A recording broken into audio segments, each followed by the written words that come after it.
watching Conference USA football on ESPN+. From Aggie Memorial Stadium, it's week 2 of college football. And tonight we have a pair of teams looking for a 2-0 start to the season. New Mexico State is home for a second straight week, seeking their first 2-0 start since 2014, while Tulsa plays their road opener, chasing down their first 2-0 start since 2015. And with that, we say hello alongside the former Aggie defensive back, Danny Nee. My name is Adam Young. Kelly Horizon will join us from the sidelines in a bit. Well, partner, for the second straight week, many delay to start this ball game. We will kick at 7:10, so an 8-minute delay. How does that alter things, though, for the players in their warm-up? Well, I think anytime you alter a player's ritual warm-up, it kind of affects them just a little bit. Early in the season, still a little nerves a little bit there, but the rain stopped, and that shouldn't be a factor too much, and it should be a good game tonight. It rained around 4:30 until around 5:10 here at Aggie Memorial. We think it's behind us as we get ready for kickoff. These keys, Danny, they're presented by the Southwest Chevy dealers. Well, here's how I see it unfolding. The offensive line, they have to stay focused. Last week, I had a little couple mix-ups in there, so they got one game under their belt, have an injury or so, but they have to get cleaned up and stay focused. And with that, you have to increase the running back action. We got to see more from our running back room. We got a strong running back room. Like to see them mix up alignments, do some screens, do some motions, mix it up just a bit and get that group involved somehow. And lastly, last week they played so fast on defense. They need to do that again. That defensive crew was really top-notch last week. Looking for them to do the same this week. Aggie defense was good in a 19-3 win against Bryant here at Aggie Memorial a week ago. Meanwhile, the Tulsa defense very good a week ago at home in their 35-7 win against FCS Abilene Christian to begin the Trey Lamb era in Tulsa. Aggies won the toss. They chose to defer to half number 2. So Ryan Hawk, the transfer from Valpo, will kick it off for New Mexico State. Braylon Presley, Calvin Johnson III, the two guys back deep for Tulsa. A mini delay, about 8 minutes ahead of kickoff. Rain earlier, some lightning as well. Both teams desperate to start 2-0. It's been a while for both programs. Hawk will swing that right leg through the football, and we are underway in week 2 from Aggie Memorial, and it's a touchback for the Tulsa offense. Kelly Horizon, the second member of our crew, and we'll send it down to her for the first time tonight. Hey guys, here in week 2 of college football, we have one of 23 undefeated matchups to start the year. Now, a couple of keys headed into tonight is this is going to be a showdown of what New Mexico State can improve upon from what we saw in week 1. Number 1 focus is going to be improving upon its run game. We saw them collect just 78 yards rushing last week. Head coach Tony Sanchez saying that is going to have to start with their vertical push as well as a bit more physicality from its tight ends. In terms of its pass game, we saw flashes of what Logan Fife can do at quarterback, throwing for 227 yards. Their focus there is going to be pass protection, as Andy talked about. Lights out performance from defense, so they're going to look to keep that consistent. So the fixes they have to make pretty minor, but could be the difference between a win and a loss here against Tulsa. Thank you, Kelly. Gain of 4 for the running back, Dominic Richardson, who's had a great career. He was actually with the Aggies in spring ball. That pass incomplete, intended for tight end, Indiana transfer Brody Foley. Third down coming up for the Tulsa Golden Hurricane. Aggie defense stopped the run a week ago. The Tulsa offense ran the ball extremely well. They ran for 263 against Abilene Christian, 5.7 per rush a week ago. Right now they go empty in the backfield on 3rd and 6. Kirk Francis, the quarterback, underneath, and he hooks up with his wide receiver, Mizzou transfer Mekhi Miller, his second catch this year. Yeah, that defense closes fast on the ball. We saw last week they became really fast in the second half. They got half a step. Here's the tempo Coach Morse was worried about. Swing pass near side. It is caught by wide receiver Zion Booker, who's blasted out of bounds by Nate Mitchell. That tempo, that's hard defensively to play against, isn't it, Danny? It is, and you have to really get your reads fast because you got to have a 4 to 6 sprint. You got a really brief break and then another 4 to 6 second sprint. 11th career start at Tulsa for the quarterback, Francis, who is a Tulsa native. Empty backfield again. Swing pass again. And this time it's caught by Braylon Presley, the former wide receiver who's playing running back this year and wide receiver for Tulsa. He's dynamic, Danny, at 5'6", 170. Yeah, and when you come up on him, you got to break it down there. You can see how we were just a bit off a little. There's the weather you talked about, the little slip right there. On that last quick pass, he is so fast and like a scat back that you have to break down. So if you just come screaming, running full blast, and without breaking down, you run right past him. And even when you break down, you can see how elusive he is. Here's the last one here. There's the slip. We talked about the weather and the rain that we received a little bit before the game, and you can see it right there. Yeah, it rained about 2 hours ago, but not dry enough yet because of the rain earlier. Deep throw is overthrown. Intended receiver was Miller. Launched way too far by Francis, the quarterback. Third down coming up for Tulsa. Now, they go for it a lot on fourth down. They were 4 for 4 on fourth down a week ago. Usually when they cross midfield, they're going to go for it. They're shy of midfield right now on 3rd and 11. Trey Lamb, their first-year head coach last week, showed they would be aggressive on fourth down. This is 3rd and 11 for Tulsa. Francis with time to throw. Pass is caught by his backup tight end, Landon Lucas, but they're going to be shy of the first down by a yard. I'd be stunned if they didn't go for it here. Come to the quick line quickly. Here it is right here. Nice protection, a little hook in there, and he just delivers. Fourth down, pulled back is Richardson. He didn't get it. Wow. New Mexico State for the 3rd time in 2 weeks. Turnover on downs defensively. We knew Tulsa would gamble. Oh, gamblers they are. Coach Moore said look for them to cross the 50, and it's 4-down territory. You see Sone Apiu right on the tackle there. Everyone coming to the ball as fast as possible. They don't have to have a yard. Grab a leg, hang on for dear life. Sone, he is the silent assassin, as I told Coach. He just not a lot to say, but he has been playing so fast and just gets the job done. Jumps up, not a lot of fanfare. Go back and do it again.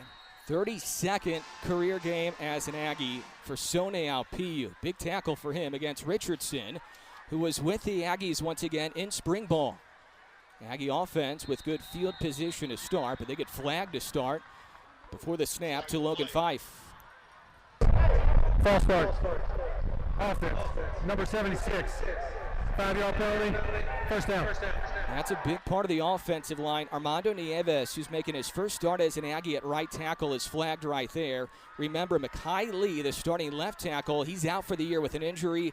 So Malik Williams, who started at right tackle a week ago, shifts to left tackle. Nieves making the start, and he is penalized right away. So some shuffling on the O-line because of the season-ending injury to Mekhi Lee. Twisting and turning is Dijon Stanley, the running back transfer from Utah. And second down is coming up after a 4-yard pickup for Stanley, who ran for 32 a week ago. Yeah, look for more of the running game in there. So you're going to push it up in the middle. Even if you get just 2 or 3 yards, you still need to be able to do that. We have to run a little bit more than that because it's going to keep everyone honest. And when that happens, then you can start throwing the ball to the outside. 2nd and 11 for Logan Fife. His second start as an Aggie. Had a really good first quarter a week ago. Struggled a bit after that. This time he connects with his wide receiver, P.J. Johnson, up near midfield. Third catch for Johnson this year. He gains 3. Yeah, that throw a little bit low, so I think if P.J. gets that ball on the run, he can get some extra yards after catch, but Logan delivered it so low that he really couldn't grab it and then hold on and stay up and go get some extra yardage. Aggie offense struggled mightily on 3rd down a week ago. 4 for 16 in that win against Bryant. Fife's pass is, I think, tipped at the line. He was clobbered. It was intended for TJ Pride. And it brings up 4th down. Yeah, not much to do there, Adam. There's a lot of pressure on Logan. He has to try to stay in there as long as possible, but deliver a ball that's catchable. A little bit out in front, but there were people all over him, so makes it a very tough pass to make. We will keep a close eye on the offensive line tonight because the offensive line was almost brand new coming into the year. Dealt a big blow with the injury to the starting left tackle, Mekhi Lee. We'll see how they continue to progress.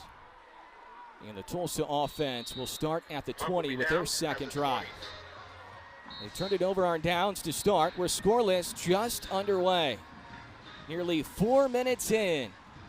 Wave the Wonder Dog. New Mexico State football back home for week 2.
Adam Young, Danny Nee, Kelly Horizon back with you. First meeting since 2001 for New Mexico State and Tulsa. Get all of ESPN college football all in one place with the all-new ESPN app. Unlock with the ESPN Unlimited plan or log in with your TV provider.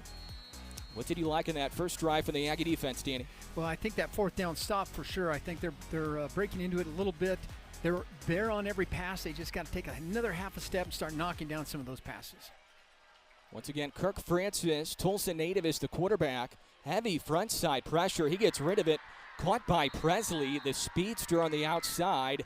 There was a defender screaming in his face. It was Cole Shinetkoki, and Francis got rid of it quickly, Danny, for a gain of 20. And he did, and it was a great pass pattern in there. He had one guy at the top of the screen that ran everyone off, and you run someone underneath, and we're in the chase mode trying to run him down. It was a good design. Ball out to the 40 after the 20-yard pickup. Presley playing a big role early in the running game and the receiving game for Tulsa.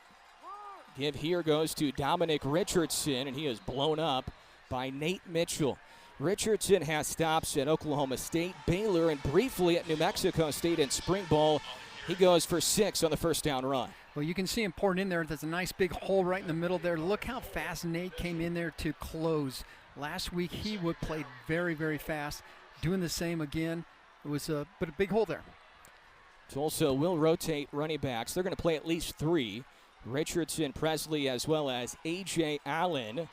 Finding a hole here is Presley, who had 7 carries for 46 yards in the opener, but only has 20 career carries overall.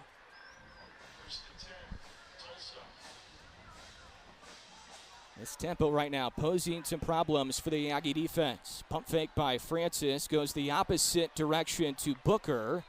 Wrapped up right away by cornerback Josiah Charles after a 9-yard pickup. You know, Kirk's standing back there, and there's not a lot of pressure on there, and he's delivering a perfect ball in there, so we got to figure out a way to get to him faster so he can't just sit back in there and pick us apart. Tougher catch that time for Booker, but he reels it in. He had a team-high 6 catches a week ago, and that's good enough for a Tulsa first down. Boy, when Kurt gets that ball, he is throwing that thing so fast. It's just snap, snap, boom, deliver it. You can tell he's very comfortable in this offense with his first-year head coach. Not his first year in the program, though. Third season at Tulsa for Francis, who is a former walk-on. Earned a scholarship after his freshman year. Started the first 6 games a year ago for Tulsa. Started 7 games last year overall, and that pass is on the turf. Mishandled there by Micah Tees, the Texas A&M transfer. Second down coming up. Yeah, I think the Aggies all over that one. They saw that forming right away and close as fast as possible to break that up. If that ball is delivered a little bit up, we get a pick there, and that's off to the races. Aggies had 1 pick a week ago. It came late. Jacoby Campbell, the redshirt freshman from Florida, had the interception. Aggie defense also had a forced fumble a week ago, but could not recover it. So 1 forced turnover last week. Empty backfield for Francis. Going to the sideline, had a man, but it could not be caught. Incomplete, intended for running back A.J. Allen.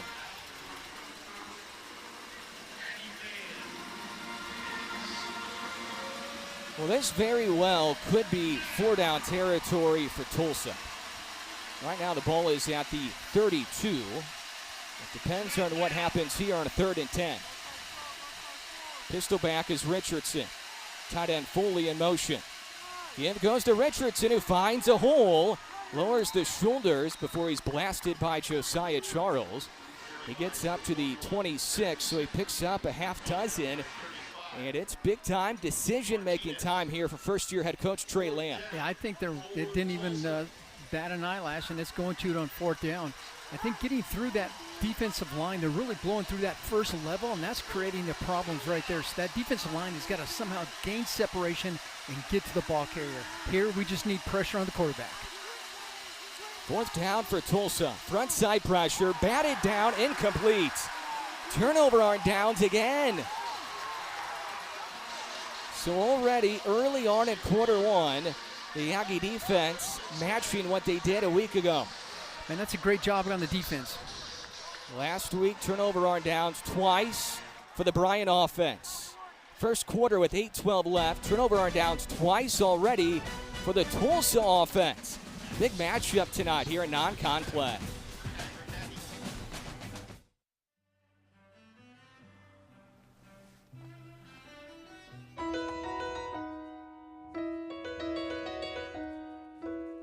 Making my way downtown, walking fast, faces pass and I'm homebound.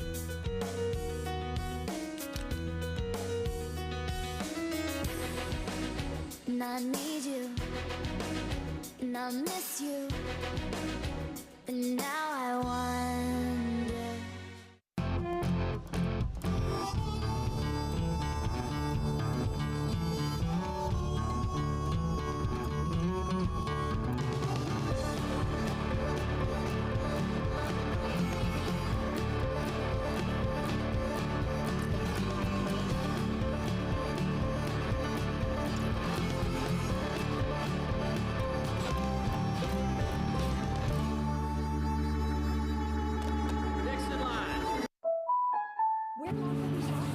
Here's to the unseen late nights, learning curves, and your perseverance.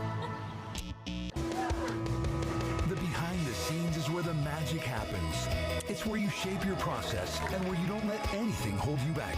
GECU is there to support you through it all with the products and services that you trust, so you can focus on making your own path. Become a member online now at GECU.com. 75 years ago, a foundation was laid, not of brick alone, but of belief that every patient matters.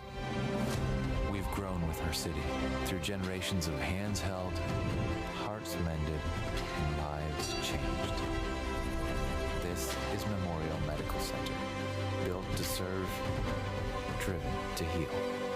Here for 75 years, here for what's next. Aggie offense, Logan Fife, the quarterback, back to work in a moment. But first, we send it down to the field to Kelly. Yeah, tonight New Mexico State looks for its first 2-0 start since the 2014 season and just its second 2-0 start since 1999. But looking back at last year, they almost added 2024 to that list as well. Let's flash back to week 2 against Liberty. New Mexico State was up big time over the Flames until they gave up 21 points in the fourth quarter alone. Of course, that resulted in New Mexico State's loss. So looking for history to not repeat itself this time around, New Mexico State has implemented a buzzword this week, which was discipline. They look to play a disciplined game on both sides of the ball for all 4 quarters in order to hopefully get over that late game hump this time around. Thank you, Kelly. First touch of the season moments ago for 60-year player Lorenzo McMillan in his 6th year in the program. Handoff here goes to Kadarius Callaway. New Mexico State, Danny, trying to improve what we saw in the running game a week ago. Yeah, they're certainly going to it. And Malik Williams went from right tackle to left tackle, and looks like they're trying to get behind him right there. But there's just a lot of support in there from Tulsa everywhere. But that they just got to stay with that, and it's important that front line fires out and gives us an opportunity to run one of those backs in that hole. 3rd and 4 coming up for Logan Fife, the veteran quarterback in his first year on the program. He was under heavy pressure again, but this time he's able to find Donovan Fapel for a first down, and he had to get rid of it quickly. Yeah, he certainly saw here it is right here. You see the blitz right up the middle there. They're going to put pressure on him all night. He stood in there as long as he could to deliver the ball, and it was enough to make the first down. That's very tough for a quarterback because you know you're going to get hit, and you still have to deliver a good ball. First Aggie first down today. There's been 5 Tulsa first downs, but nothing to show. A bend but don't break model right now for the Aggie D. Roll out right 5, throwing it off balance, has a man. Fapel again, 2 straight grabs for the native of Riverside, California. The minute he bounced outside to keep that play alive, I saw Fapel going across the middle. It was a deep route across the middle, and he just continued deep on there. So you see him bounce it outside right there. There's Fapel crossing the screen right there at the bottom. He comes open, gets behind everyone. Great ball on the run, but all for naught. Couple early penalties. This one illegal formation for the Aggie offense. A week ago, New Mexico State was penalized 8 times. I know Tony Sanchez, of course, wanted to clean that up. So many new faces in both programs. 55 Aggie newcomers. Meanwhile, the Golden Hurricane with 56 newcomers in Tulsa. They fake the jet sweep, and that's the tight end Gavin Harris, who was open, low throw, and he couldn't find his footing either. He was a key target a week ago, 3 catches for 44 yards. That one drops in complete. It was a great design. You have a fake off to the right where you're going to set up kind of a bubble screen to the right. Everyone runs that way, and you're going to come to the screen to the bottom, to the left, and we just couldn't get the throw, but it was open, and it was going to go.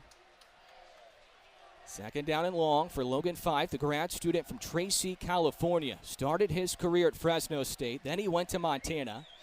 He's in his 6th year collegiately, playing in his 40th career game here tonight.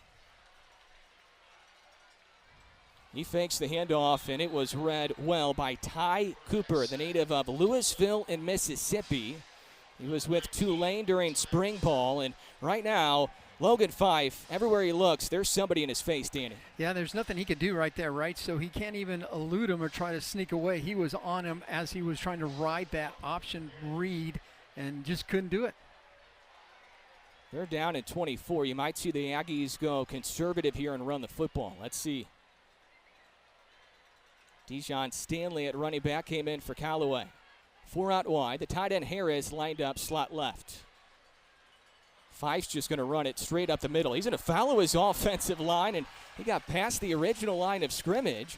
He gets past the 40 up to the 42. He gains 14 in the scramble. Well, that's going to help when you flip the field on your punt there. But you end up with a situation where you have the line of scrimmage right there, defensive line of scrimmage, and you have no one on the second level. They're all back deep waiting to make sure you don't get it. So it allows him, if he can just break that line of scrimmage, which he did, he can get some medium yards to allow him just get the punt off, flip the field. Second punt tonight for Australian punter Max Dean. Both punters in this game from Australia. Dean had a great opener. Had a long of 54, averaged 46 a punt. And he sends a good one to Zion Booker inside the 15.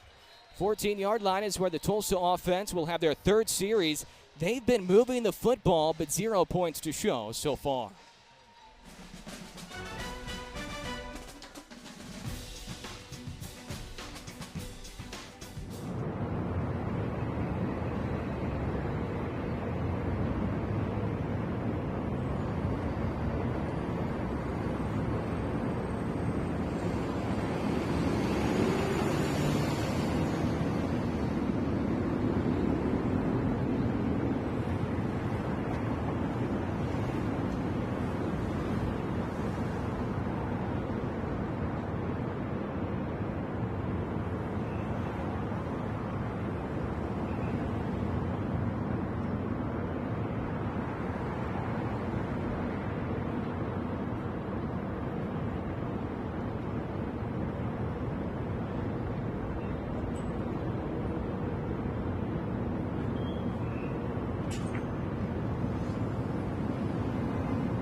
There's a good look at Aggie defensive coordinator in his second year in the program, Joe Morris. And Danny, you had a good chat with him earlier this week. I did. He's an interesting guy. It's always a motivational book or something is out there underneath the desk. And I said, what's new, coach? And he said, well, our linebackers and all the rest of the group are working as fast as they can through the OODA loop.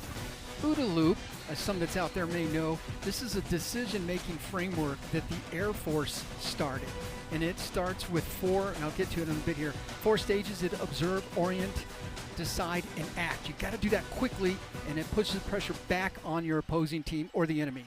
Francis will pull it and throw, and Nate Mitchell blasting wide receiver Jacob Emmers. And boy, is he fun to watch. He is fun, and part of my discussion with Joe, with Coach Morris, was that, hey, you know, you guys are playing so fast. What is it that's helping you do that? And it's this OODA loop. He's got to get through it faster and put the pressure back on the offense. Francis was looking for Micah Tees on the far side. Nick Session in coverage. 3rd and 9 coming up for Tulsa. You know, and he says if by doing this, it allows the athletes to meet split decisions, and you'll need to do that with Tulsa because they're going to go tempo, tempo, tempo, and you can see it's taking place, and he's doing quite well. Way to go with the OODA loop, Coach. Kirk Francis taking some time here, the team captain. Redshirt sophomore from Tulsa. 17 career touchdown passes for Francis. On 3rd down, his pass had a man, incomplete. Emmers was open. Zedekiah Rodriguez-Brown thought he could have had a pick right there as well. Yeah, I thought it was really close. He could have just a little bit more. He may have been able to get that. Lots of pressure, great coverage on that. That's a great series by that defense that's playing very fast, and they're going to have to stay with that the entire game. Well, it gives us a chance to see Australian punter Angus Davies, who had an 80-yard punt a week ago for Tulsa. 80 yards. Flag comes in. The punt was good, but I think they jumped. They'll have to redo it. Yep.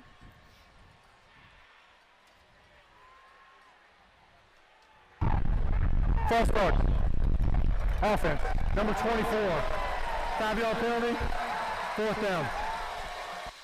Matt Overton is a referee this week. Tulsa had a lot of offensive highlights a week ago, but that punt was as good as any of those offensive highlights, especially if you like special teams.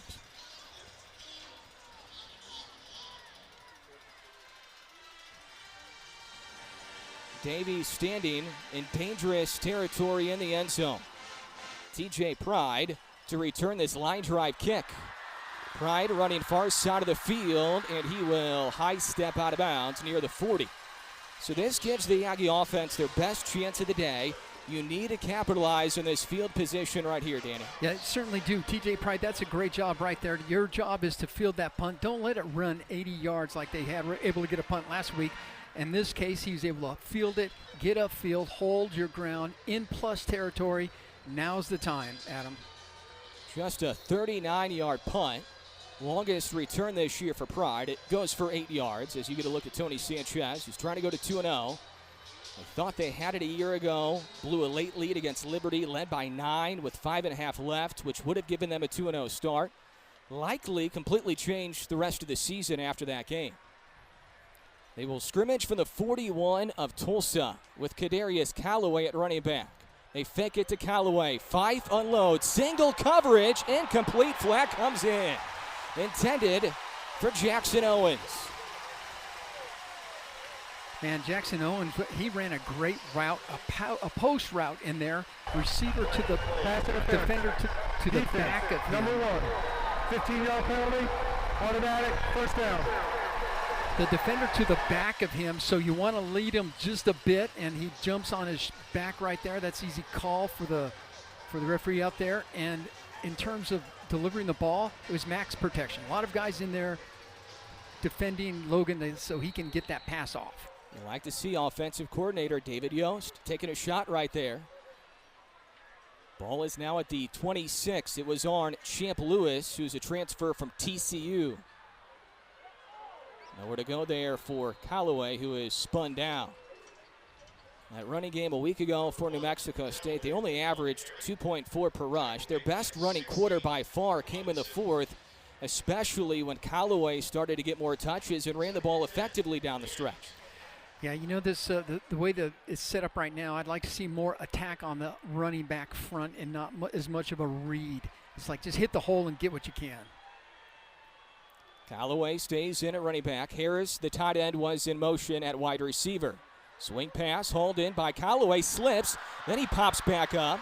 There is some laundry on the far side of the field.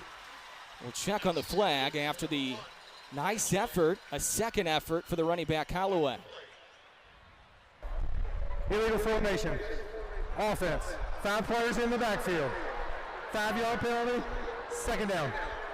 So that's the second one of those illegal formation penalties. And this is really what kills these drives. The first series, they had a drive-killing penalty, and the same with the second. And now we're here in the third good position. And these are silly ones. These are penalties that you should clean up a formation, an alignment. So that's the first thing you do and teach is get out there, get the correct alignment. It was a great job running the ball, though, once he got it out to him. Aggies behind the chains now. Lucas Unger, the tight end, lined up on the right side of the formation. Double tight end set with Unger and Harris. Tunnel screen to Johnson. Heavy traffic. Trying to motor his way back to the original line of scrimmage. And he's going to be about a half-yard shy of that original line. So third down and 10.5 coming up. Well, I like the offensive calls in terms of moving the ball around, doing different things. You got a wheel route in there. You're going to throw some tunnel screens. You're going to spread it out a little bit. And that's going to help Logan Fife buy a little bit time in the backfield. Line to gain is the 16. Of course, the Aggies are in field goal range, so a good chance at points no matter what happens here unless Fife got sacked. Needs to avoid that.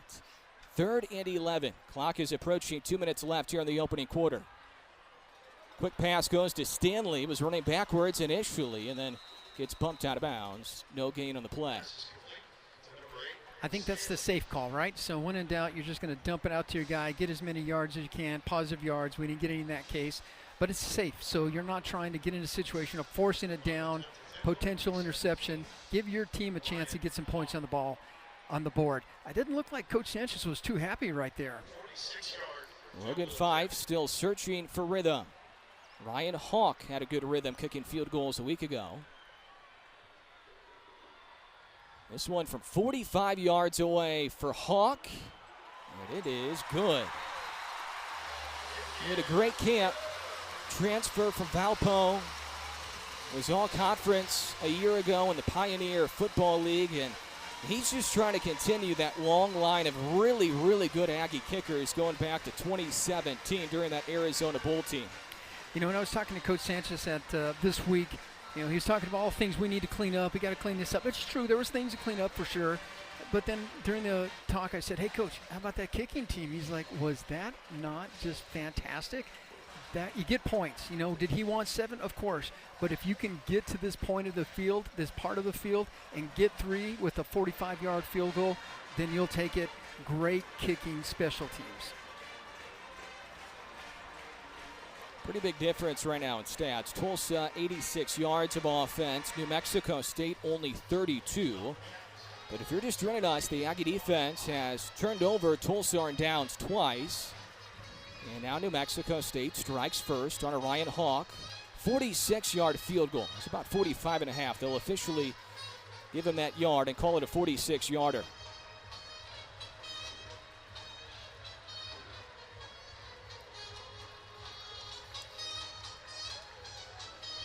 Danny, it totally changes things when you have a lot of confidence in your kicker, right? I mean, we've seen that when the Aggies have had the likes of Dylan Brown, Ethan Albertson, Abraham Montano. Yep. When you trust that kicker, it should help the offense a little bit.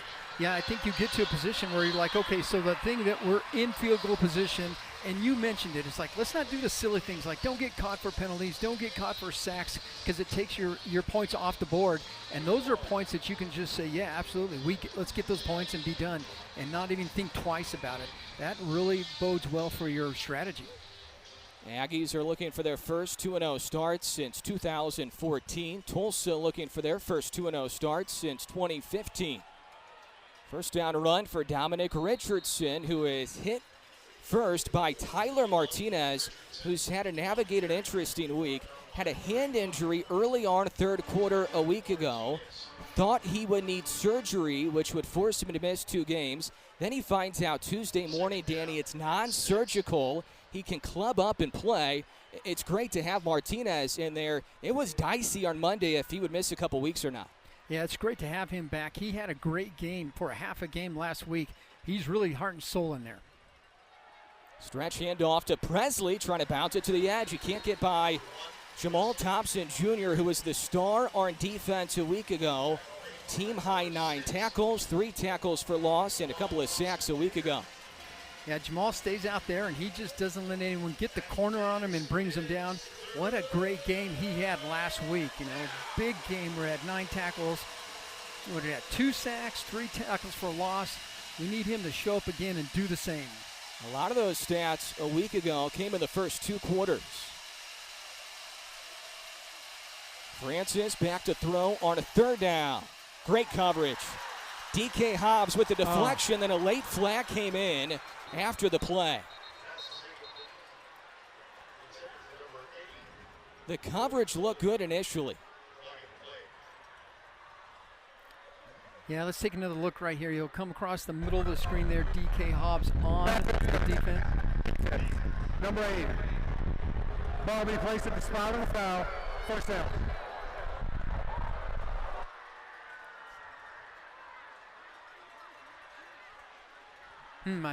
I didn't notice the number 8, the number there, but certainly that's the penalty where they called it on. It was on DK on that coverage. I thought the coverage looked pretty good, Adam. Yeah, I think they were calling it on Hobbs, but it's hard to see those jerseys when they're bunched up. So DK wears 3. There you go. It was a late flag that came in after the play, and Hobbs not happy about it. So it helps extend this drive for Tulsa. Aggies will sub in some fresh bodies before Tulsa starts this play with 16 seconds left here in the opening quarter. Dominic Richardson erupted for a 57-yard touchdown run a week ago. He's a power back with speed. He's hard to handle. And Tulsa will not run another play before the end of quarter 1. So the pass interference call on DK Hobbs extends this drive for Tulsa. 90 yards of offense in the first quarter for the Golden Hurricane, but nothing to show. 3-0 Aggies through one here at home.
Adam Young, Danny Nee, Kelly Horizon back with you. Aggies and the Golden Hurricane. They played in the same conference.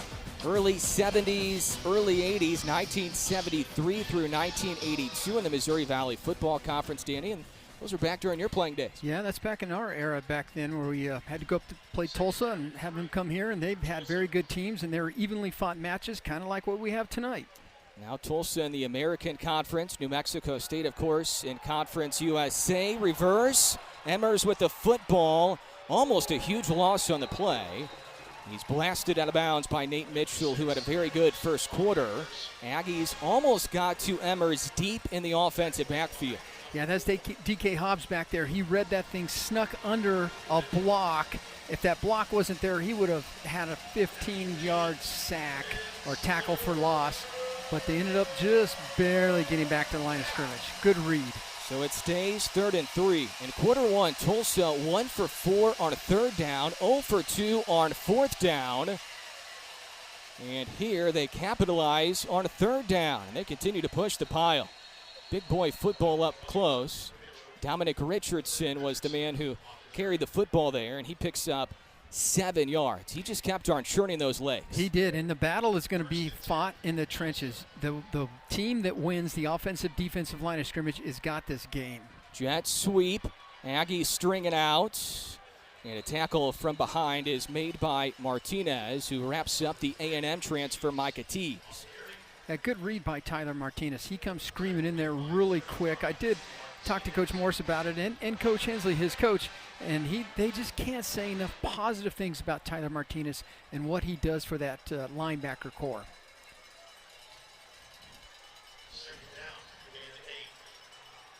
Gain of only 2 on the play for Teagues, who previously played at Texas A&M, former high school 4-star recruit. And Aggie defensive line continues to play well. There's Ezra Christensen, who had a really good first game as an Aggie a week ago, a transfer from Fresno State. Well, there's the first break in the line of scrimmage right there. Ezra sneaks in there, defeats his block, and is able, standing in the backfield with the ball is being really handed off, and just disrupts everything. That's tough right there. When you get that good pressure, it just blows plays up. 2 running back look right now for Tulsa alongside the quarterback, Kirk Francis. Presley in, so is Richardson. They'll motion out Presley. Francis, a designed run. Alpiu clips him. The Aggies were not fooled one bit. Sone Alpiu making big tackle after big tackle here in half 1. Well, Coach was talking about the identification of the play and making quick decisions and forcing it on them. Watch how fast this decision is made by Sone, who comes screaming in right there. He saw what was happening, and acted precisely. He's just that silent assassin, man. He's just tough. TJ Pride back deep, had an 8-yard punt return earlier. Davies trying to place this one well for Tulsa. There was a successful fake punt a week ago for Tulsa. And Pride, with 4 Golden Hurricanes surrounding him, handles it cleanly. That has to be nerve-wracking. So the Aggies are pinned deep after a 38-yard punt for the Australian, Angus Davies.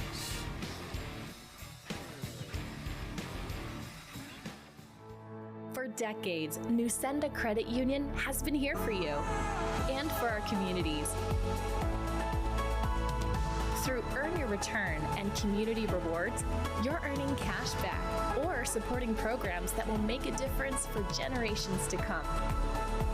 Whether your dream is big or small, we've got you. Good for you, good for our community. At Aprendamos Family of Services, we're building a brighter future one family at a time. From early intervention and therapy services to educational support and family counseling, we are here to guide your journey every step of the way. With a compassionate team of professionals and innovative programs, we're dedicated to helping children and families thrive in southern New Mexico. Learn more by calling 575-526-6682 or visiting AITkids.com.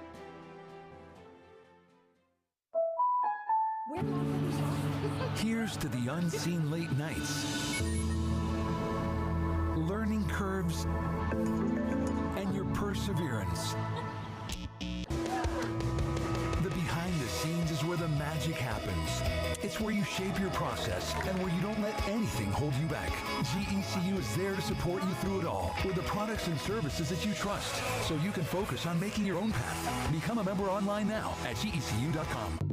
50 years ago, the Mescalero Apache tribe introduced the world to a new destination, Inn of the Mountain Gods. What began as a small hotel has evolved into New Mexico's premier mountain resort. To all those who have supported our tribe through the years, we thank you and welcome you to celebrate the 50th anniversary with us. Hashlatine Bagotli, Hashlatine Benagotla. Yeah.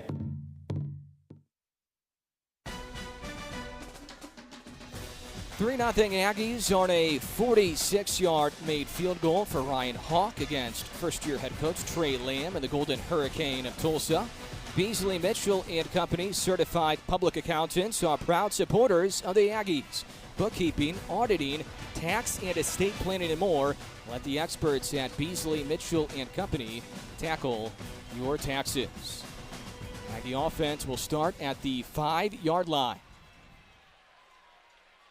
Logan Fife on the edge of the end zone. Aggies need to find a way to establish the run. The give goes to Dijon Stanley right here. So it's been Stanley Callaway, and then a touch for Lorenzo McMillan so far in the backfield. Yeah, those yards are hard to come by between tackle. I think our biggest is movement out the outside, but you can't just give up on that. You still got to penetrate in there. Now they're just trying to get some yardage to get away from the end zone. Only 78 rushing yards for the Aggie offense a week ago. Right now they're sitting at 22 here in half one tonight. Hand off again, nowhere to go. Shoestring tackle made by the freshman Hudson Ball out of Springdale, Arkansas. He's off to a good start to his collegiate career. You see the read right here from the backside. They see that coming right there. There's a missed tackle. Armando just let him slide underneath him, and he got in the backfield to disrupt that. Loss of 1 on the play, so after a 2-yard run, a -1 yard run, and now it's 3rd and 9. Sean Brown, the wide receiver, in motion. Aggies need to be careful inside their own end zone. 5 gets rid of it. He's hit as he throws. Still completes it, though, to P.J. Johnson. Quick release. 3rd catch for P.J. in half one. Did that ball seem like it was just like forever out there? I don't know if it got tipped or if how he delivered it or something else. Let's just see right there. He's got to get rid of the ball quickly. Lots of pressure. They hit his arm, and it just hung up there. That's a great job, though. If you get your arm hit and you're still able to complete that for a first down. Right around that armpit area there for 5, and he stayed composed and threw a dart. He'll roll left, eyeing downfield, rolling right, trying to escape pressure, signaling to his wide receivers, and then wisely sidesteps out of bounds after picking up a couple. The scramble drill. Receivers, when they see that happening, they break their route and try to get to open space. In this case, they had 3 receivers downfield. They went vertical, trying to find something. There wasn't enough there that he felt comfortable with. He did the smart thing. Just take whatever yards you get, run out of bounds. 4 out wide are in 2nd and 8. Aggies with a 3-0 lead early on here in quarter 2. 5 looking left. A lot of space here for the running back, Dijon Stanley, who's clipped out of bounds at the 36. You just want to get Stanley in space, Danny, and let him operate. Let him go, right? Part of what they're seeing right here is pressure. So you have five men rushing, which means you have 2 safeties that everyone else is playing man underneath. If you break someone free, they can go off to the races like we just saw right there. I think Tulsa continues to bring 5 people. You got 4 down linemen, and they always will bring a linebacker or a safety as you see it kind of creeping up in there. 16-yard explosion for Stanley. 5 gets rid of it and whistles it towards his sideline. When you go back to Stanley's days at Utah in those 2 years, Danny, he was actually used more in the passing game than the running game as a running back. So he's comfortable catching the ball out of the backfield. You know, when I spoke with Coach Cobb, he did say both these guys can catch. And when he was telling me that, I made a note saying, oh, we got to get more to those guys out of the backfield, get them the ball, and let them get some extra yardage in there. Because that's very tough when you're in the secondary not knowing what he's doing coming out of the backfield. Lucas Unger, the former Stanford Cardinal, is the tight end. Quick release near side, blown up. Sean Brown, the intended receiver, blasted by Lento Smith Jr., a transfer from D2 Power Ferris State, where he won a national title a year ago. Logan's got help just a little bit. So, yes, they saw it coming, but you can throw a move on the guy and potentially get some extra yardage after catch.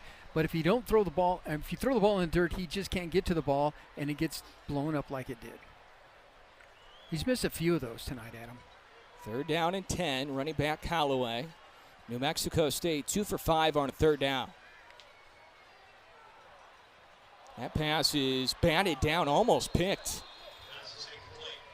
Ray Coney, the linebacker, was trying to snatch it one-handed. There's been, I think, 3 balls tipped at the line so far here tonight for this Tulsa D. Yeah, that was a tough series for the offense. And if you look at the defensive line, you'll see Fort coming with a blitzing linebacker.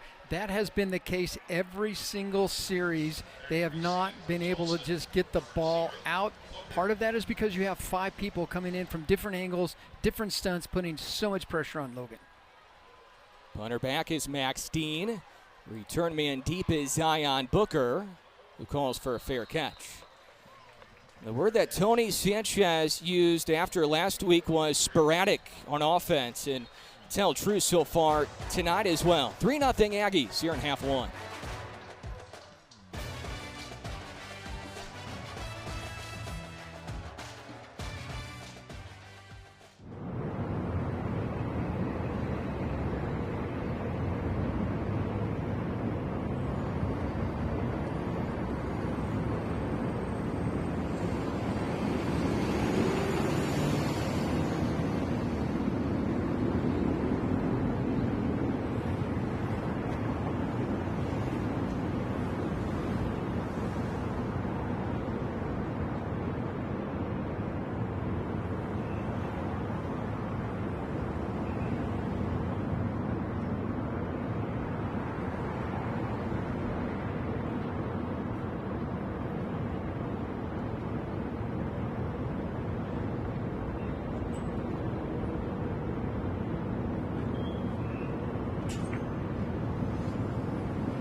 Adam Young, Danny Nee, Kelly Horizon back with you, and we send it back down to the field to check in with Kelly.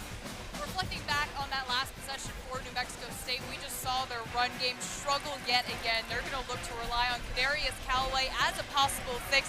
He has quite the interesting story. He is a former 4-star recruit out of Philadelphia, Mississippi. He initially committed to Alabama straight out of high school, bringing SEC caliber to the backfield. Now, he did end up unenrolling and deciding to go the JUCO route. He wanted to learn the speed of collegiate ball first. He then transferred to Old Dominion before heading to Cal to, of course, here to New Mexico State.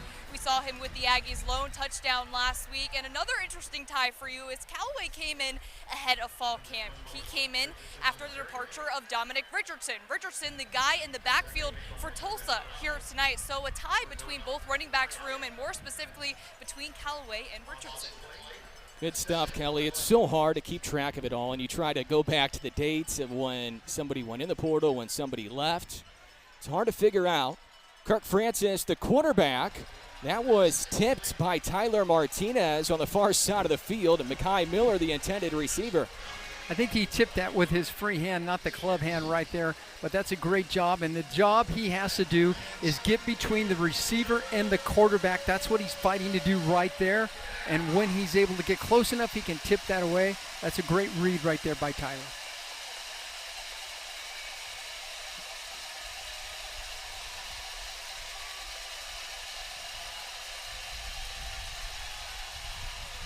Francis can't complete the pass. Zedekiah Rodriguez-Brown with a pass breakup.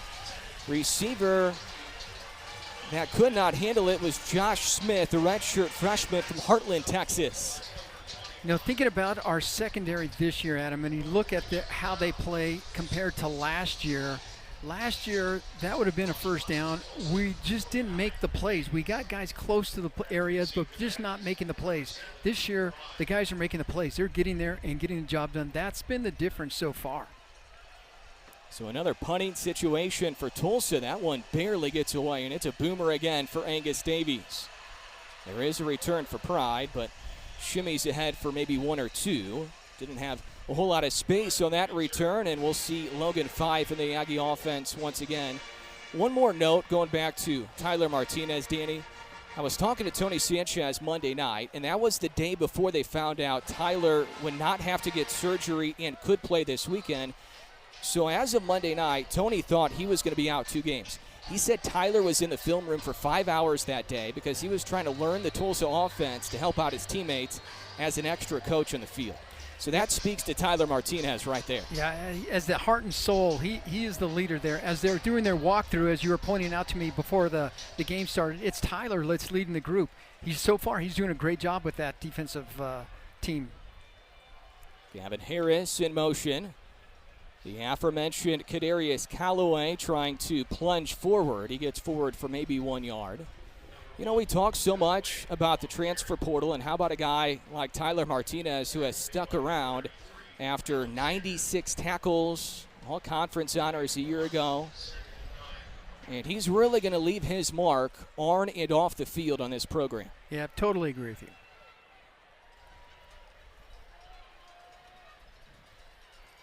Logan 5 for 10, 36 yards so far. No interceptions, of course, no touchdown passes either.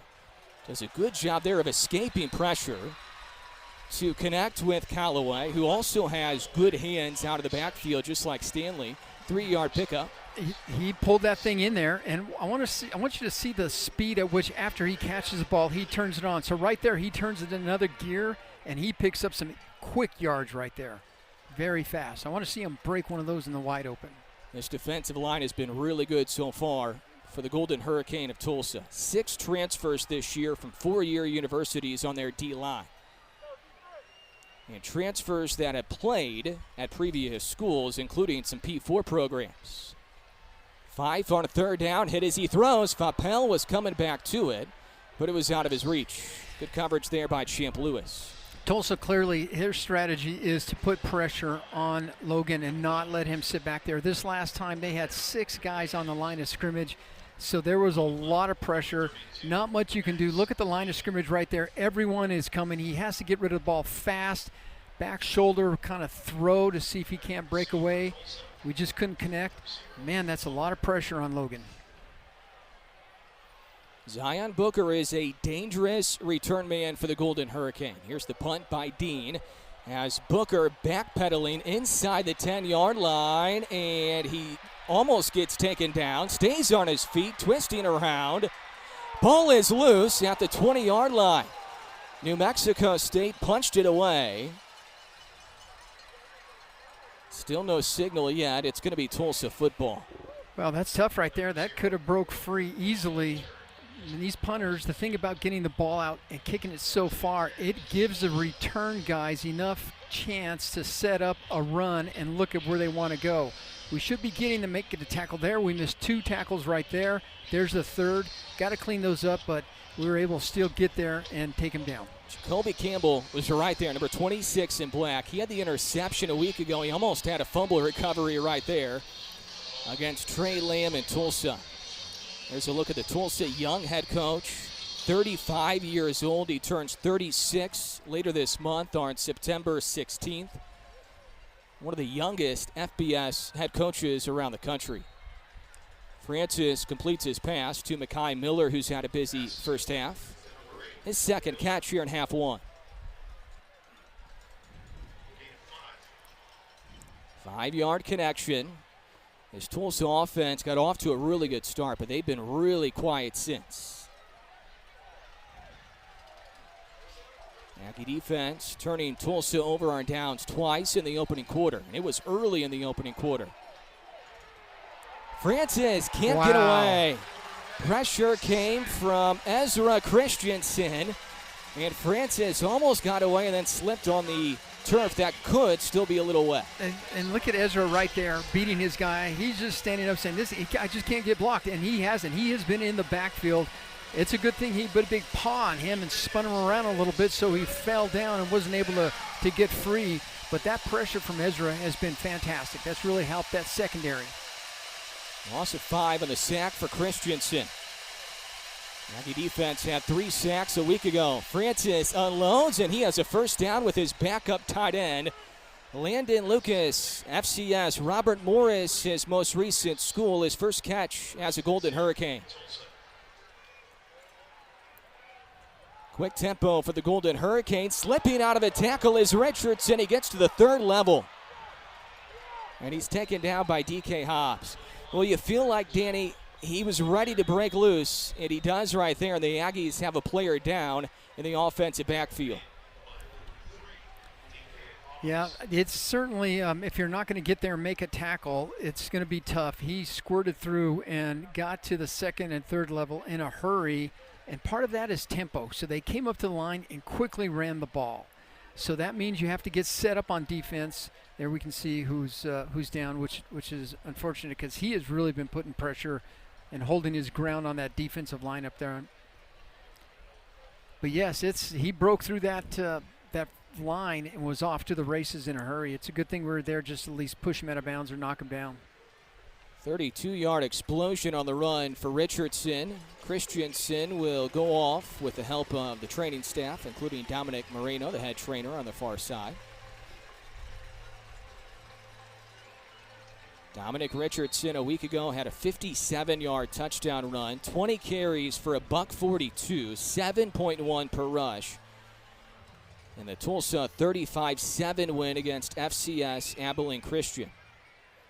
3 years at Oklahoma State, 2 years at Baylor, injury-plagued season a year ago there, spring bowl at New Mexico State, and now closer to home, he's from Oklahoma City. Golden Hurricane will scrimmage from the 32, looking for their first points of the half after 35 a week ago. Francis had some time initially, now throws across his body to Presley, who had a good opening quarter. Gets a handful out to the 25, a pickup of 7. You know, we're trying to get to Francis back in the backfield. Here they go, tempo again.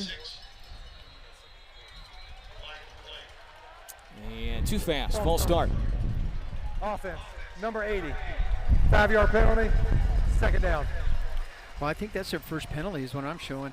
Yeah, the tempo, The thing about the tempo is you go quick so the defense can't get set up, and sometimes you get going a little too quick.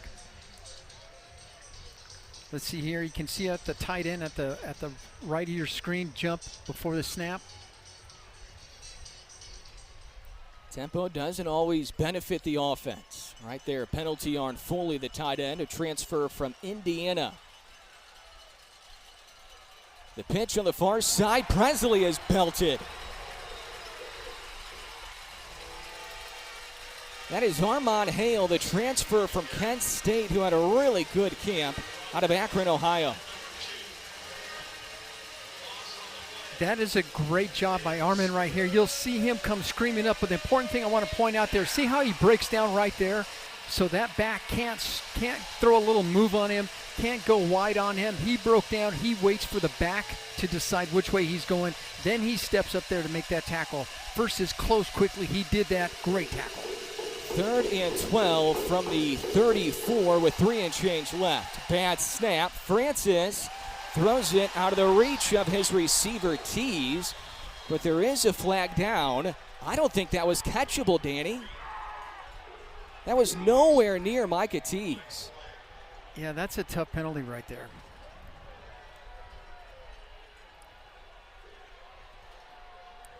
Tony Sanchez, irate. Defense, number 3. 15-yard penalty, automatic first down. So that is the second pass interference call on DK Hobbs. It was a bad snap initially, so Francis was just trying to unload, and Tees was the closest receiver to the football here. Yeah, let's see. He gave him a little tug on the jersey there.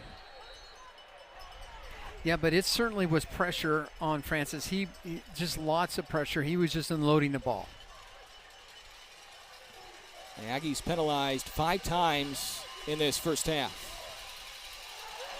Francis wasn't ready for the football. A flag comes in. New Mexico State trying to say they recovered. Francis wasn't ready for it. Tons of confusion right now. There is no officials flag. Try to sort it out. The offense was not set. This is a false start on the offense. 5-yard penalty. Still first down. Yeah, he wasn't sure if that was a trick play or something because they have been able to do, look at some trick plays and others. In this case, they were just going so fast, everyone wasn't set. You have 2 guys moving around. You see both the tight end and a running back in a moving position. No one is set before the ball is snapped, and so that's what they give. So it's still going to be Tulsa football. The Aggie sideline thought they were going to have it. 1st and 15 for Tulsa with 3:10 left. 152 of total offense in this half of the Golden Hurricane, but still no points to show.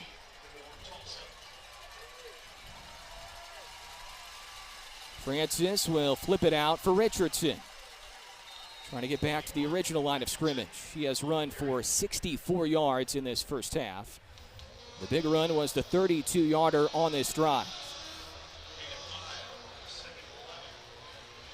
Yeah, I think they come back here and you want to keep it on the ground. I think they're looking at making sure with 2:49 left, you're going to get points no matter what. Don't do anything silly by throwing it up and getting a situation where you get an interception. Keep it on the ground. Keep it safe. Well, Richardson, the running back. Francis on a tunnel screen throws it to his wide receiver, Zion Booker. Well, I think he ran into one of his teammates, or else he may have run it to the end zone right there. Yeah. Safe call, safe pass, because you're going to dump it down quickly. If he drops it, no big deal. So it's just a quick drop off in there. Tunnel screen coming back. Missed the tackle right there. Big 3rd down right here, though. I think Booker has a chance to find the end zone if he doesn't run into his teammate. 3rd and 4 from the 14. Francis across the middle, hauled in by Zion Booker. Aggies trying to yank the ball free. And it's going to be a first down for Tulsa. And that will take us up to the 2 minutes timeout. Tulsa driving under 2 left in half 1.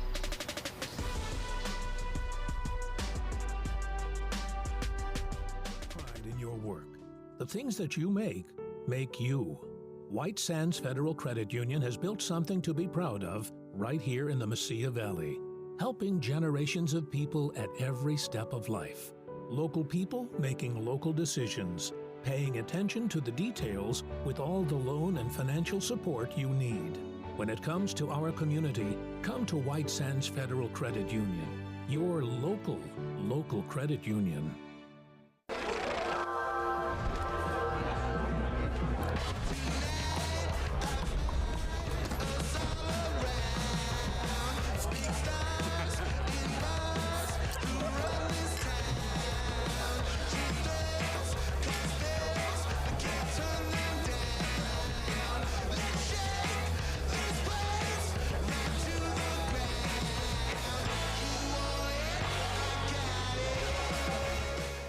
Randy Selby, CEO of American Document Services. And I'm Rick Jackson, founder of American Document Services.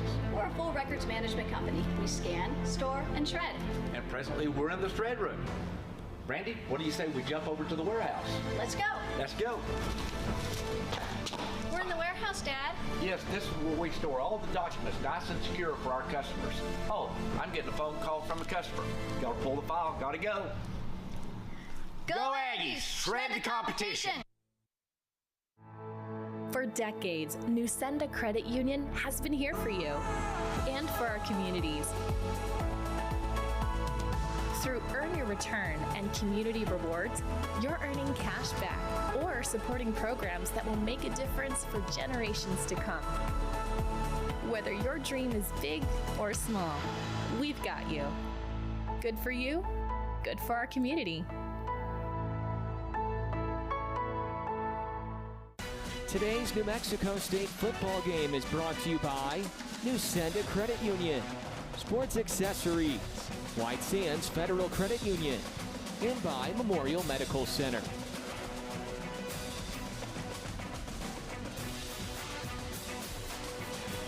Danny, it's been bend, but don't break for Tony Sanchez's defense. They look for one more stop right here late in half 1. From the 7. 1st and goal to go. Francis is going to pull it, and Francis is wrapped up. Well, that's a bend, don't break right there, Adam, for sure. Part of what Coach Moore says, too, is yes, bend, don't break. We want to swarm and compete. That's their mantra. That's what they carry from week to week and from last year.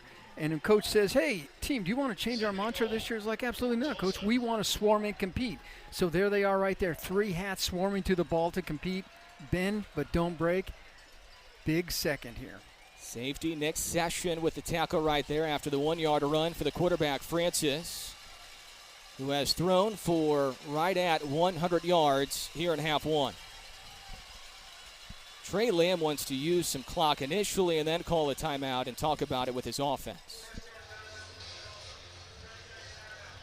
Part of this, too, Danny, is you don't want to give Logan Fife in the Aggie offense, which has been sporadic in the first half, any time left to go down and get some points. So if you're Tulsa, you would love to be the last one to have the football in this half because you don't get it to start half two. New Mexico State started our defense, so they will have the football to start half two. And Trey Lamb trying to use some clock here and see if they can get a score and also use some clock in the process. Right, and they're thinking 7, right? So, or, touchdown and an extra point for 7 and not just 3. So you want to be able to do that, but you don't want to give up scoring at all. If anything else, you have to get some points here, but they're thinking use the clock, all of it, get 7, get the ball back to the Ags with no time left on the clock. 2nd and goal from the 6. Tulsa moved the ball well early, but could not get points. Turned it over on downs twice in the opening quarter. Tulsa native Kirk Francis, the quarterback. Tight end Foley lined up wide left. Richardson, the running back, lined up as a wide receiver. Popped up in the air, intercepted in the end zone. Burnock Aya. The old tip drill. We talked tip drill last week, didn't we? It's like ball goes in the air. That better be our ball. Aggies, big paw on the ball, tips it up in the air. It's the one thing that you could not have happen is throw a pick. So let's see what happens here. He has time, but the coverage is good. Is that Tyler with a big paw? He using the club. Now. He used the club in there. He got in there, and Burnock pulls down the interception. Earlier when I was talking on this drive, it's like, you don't want to throw the ball because you don't want anything bad to happen. This is what happens when you throw the ball. Sometimes it gets picked, and that's a great job by that Aggie defense again. Burnock from the small town of Azle, Texas, began his collegiate career at Texas State, then went to Tyler JUCO. Joe Morris calls him a swing guy who can play boundary safety and also nickelback. That run, that designed run with Fife, we've seen that twice, and it picks up some yards, a handful there for Logan. Yeah, it's the 2-minute drill. This is one where you want to go down there. You want to make sure you protect the ball, don't turn it over, no mistakes, and try to get in range to maybe get a long field goal or something. Slant route, Donovan Fapel with open space to midfield. So this drive started slow. Now it picks up some steam. Yep. Timeouts left, and Tony Sanchez will burn one. So you're trying to get down there in field goal position at least that, unless you get the ball to Donovan Fapel and he gets you way down the field, almost the plus territory. Now you have to rethink it. How many timeouts do I have? How much time on the clock? Yeah, 32 seconds. That's a lot of time. So now try to get in there and get a score, but you got to make sure you take care of the football. So let's take a look at it here. This time they only had 4 guys rushing. Every other time there's been 5. 4 guys identified. They got blocked. Runs a little quick kind of post across the middle, wide open. Great pass, great catch. Yeah, part of the difference there is that any other time on any other series, they've been rushing 4. It's kind of a late 5 guys, maybe 6. And that last time they had only 4 and dropped everyone back in coverage. And that gave Logan plenty of time to deliver a great pass. Career-long field goal, Ryan Hawk, 51 yards. You probably need the 35-ish yard line to be in a good spot. Time left, 32 seconds left, 2 timeouts left for the Aggie offense. Fife will throw near side. Tangled up P.J. Johnson.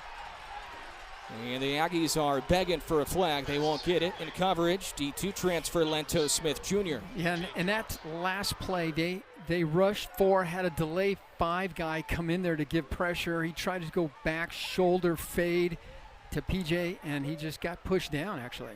Fife only uses 5 seconds, though, on the clock. Fife in the first half, 7 of 14 for only 64 yards. Threw for 227 a week ago. Stepping up, lost the football. Tulsa should have had it. Now they will get it. TJ Pride almost pounced on it. Tulsa grabs the football at midfield, and things get flipped with 18 seconds left. Yeah, that's the other thing that you couldn't have happen. Interception or fumble, which is what happened here. Scrambled, pressure on him coming from the backside. Logan didn't even see him coming.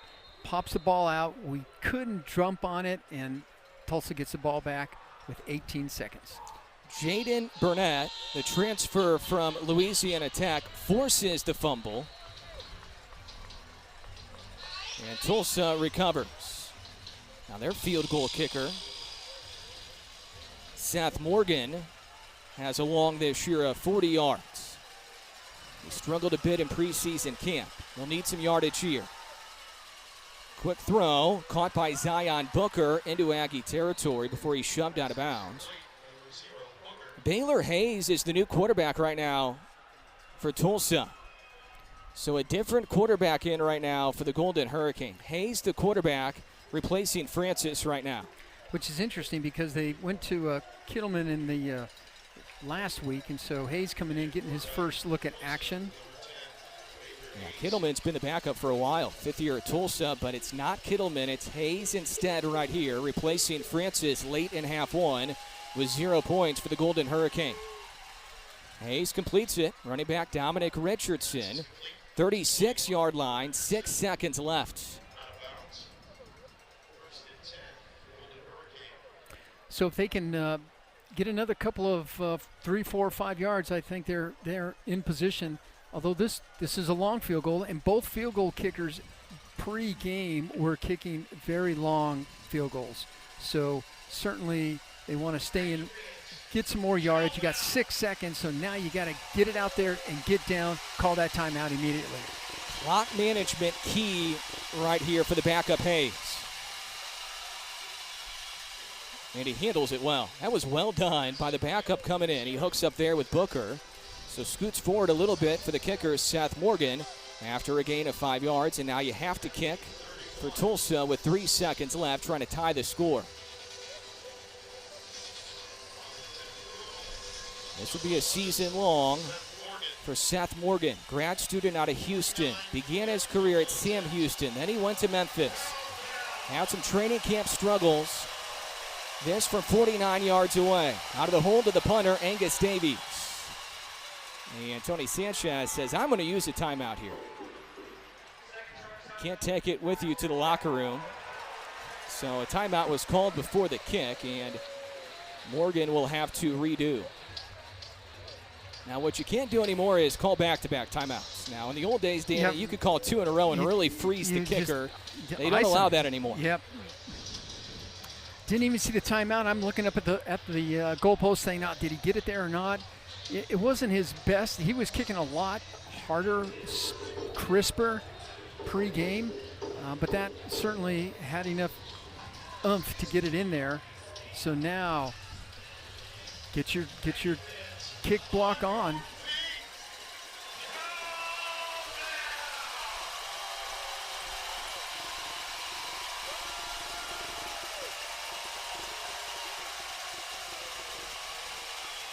Seth Morgan from 49 yards away. He pushed it. No good. Was it the timeout, Adam? I think so. I think so, too, +1 by the way. for Tony Sanchez. Yeah, I think so, too, by the way. Not his first rodeo. Yep. An excellent half of football for the Aggie defense. A late pick for Burnock Aya. The offense was sporadic again, but the Aggies have a halftime lead. Halftime activities coming your way next.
6 quarters of football now this season for the Aggie defense. They have not given up a touchdown. 3-0 Aggies here at halftime. We continue after this.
Well, tonight is the Hispanic Heritage Game, and Nusenda Credit Union is the title sponsor for tonight's game. They are a great sponsor for Aggie Athletics.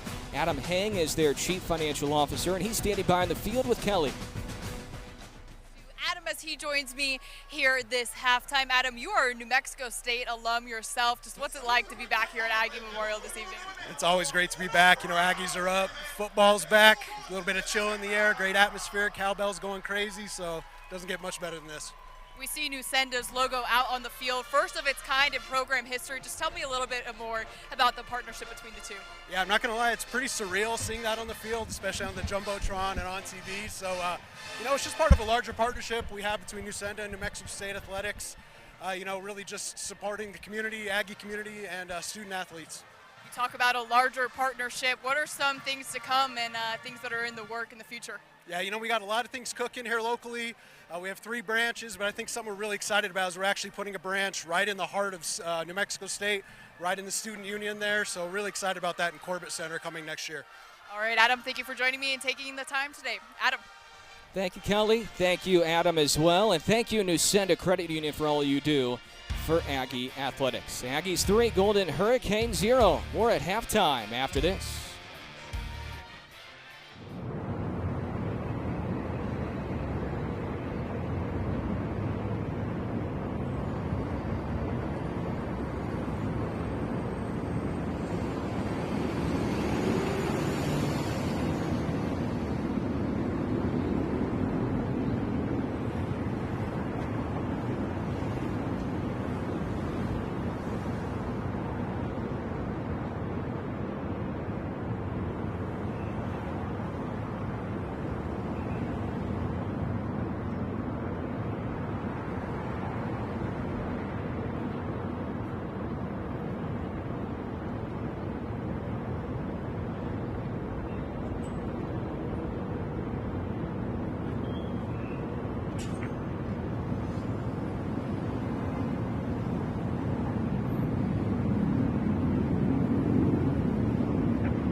Young and Danny Nee back with you. Halftime highlights presented by Memorial Medical Center, the official healthcare partner for the Aggies. Quarter one and in half one in general, just 3 points. 46-yard boot for Ryan Hawk. Danny, we can't say enough about the Aggie defense. Quarter one, turnover on downs twice. Quarter two, big play after big play. In the secondary, the linebacker core, and on the D-line as well, pressuring Kirk Francis, the quarterback. You know, in times where you can't get your offense going, you need someone to stand up. In this case, it's the defense that stands up, and they've been very strong. You can see the pressure from Ezra right here. We saw pressure from the secondary. You talked about it. They're storming. They're getting to the ball. That's secondary, and has just made great strides. And look at the pop-up there, tipped by Tyler Martinez. Good interception to stop a scoring drive. And boom, up in the air, tip drill, it's ours. You said it in real time that Martinez might have hit that with the club on his right hand because of a broken hand suffered a week ago. Sure enough, it leads to the INT for Burnock Aya. Halftime activities continuing after this.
You're watching Conference USA football on ESPN. Plus, we have a defensive slugfest going on here at Aggie Memorial. Both programs trying to start their season 2-0. Great to have you with us tonight alongside the former Aggie defensive back, Danny Nee.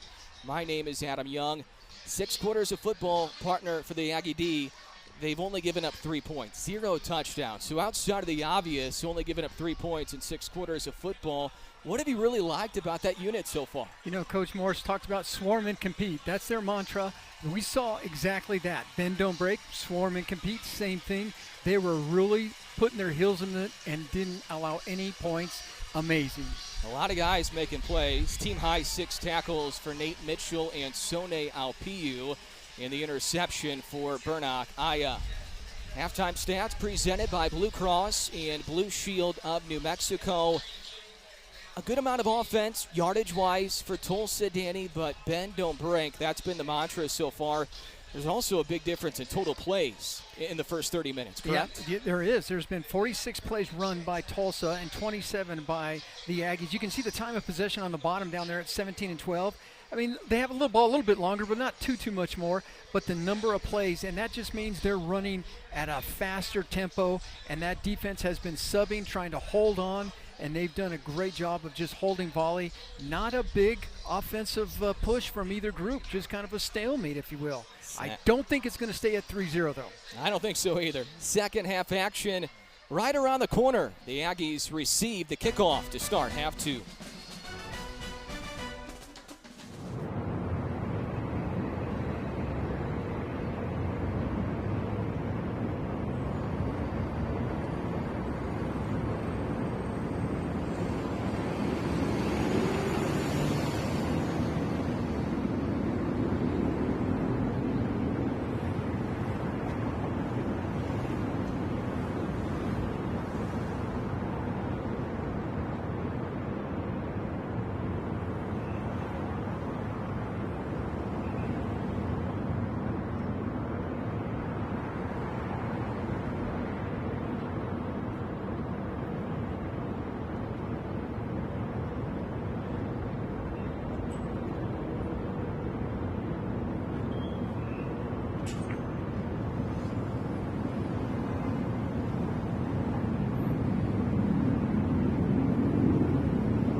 Tony Sanchez and New Mexico State won the opening toss tonight. They deferred to half two, so they will receive to start the third quarter.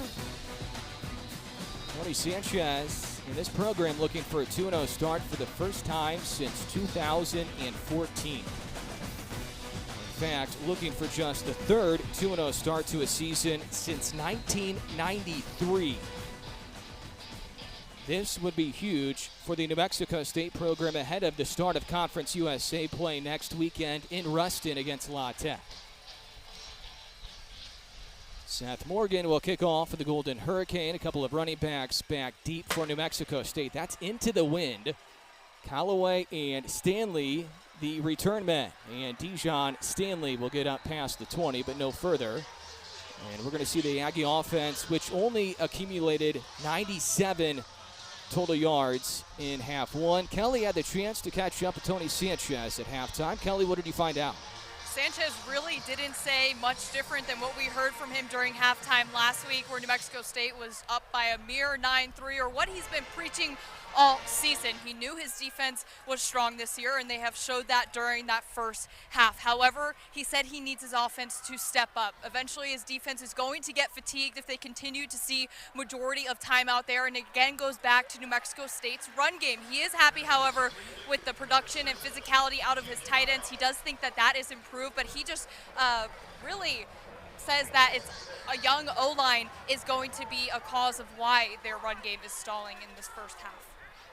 That's a good start. First catch of the night for TJ Pride, the top receiver a year ago as a true freshman. Jet sweep handoff, and taken down is P.J. Johnson. So the Aggies trying to be creative on offense. Nowhere to go right there. Third down coming up here on the first drive in half two. Yeah, I like the play call. I like the selection. We just missed a block at the point of attack there. You know, and back to Kelly's point, speaking with Coach Sanchez, it's that O-line. You're gonna win and lose by that O-line. They need to start gelling and coming together and really start moving that defensive line. Third down, 6 yards to go. 8 of 15 for 70 yards.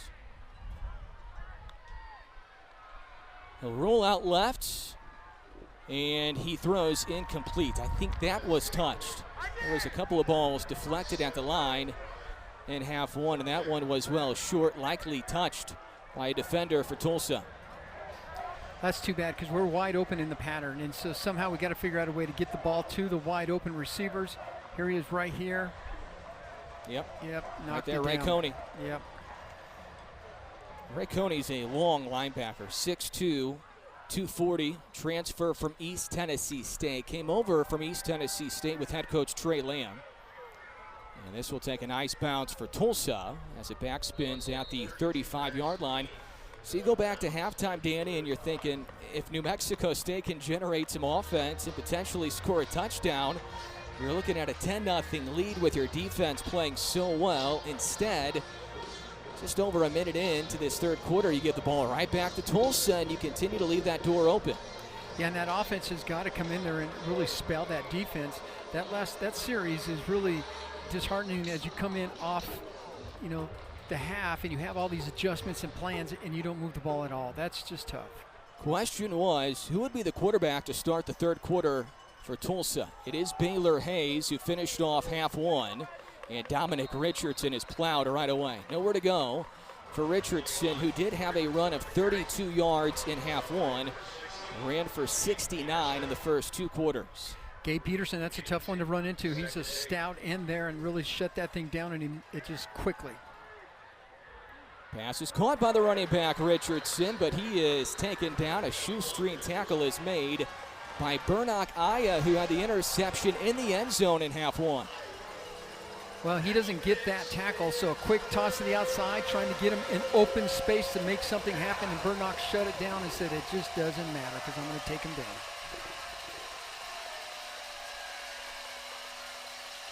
Hayes, the redshirt freshman quarterback, played in 2 games last year at FCS East Tennessee State. He was with Tulsa head coach Trey Lamb at East Tennessee State a year ago.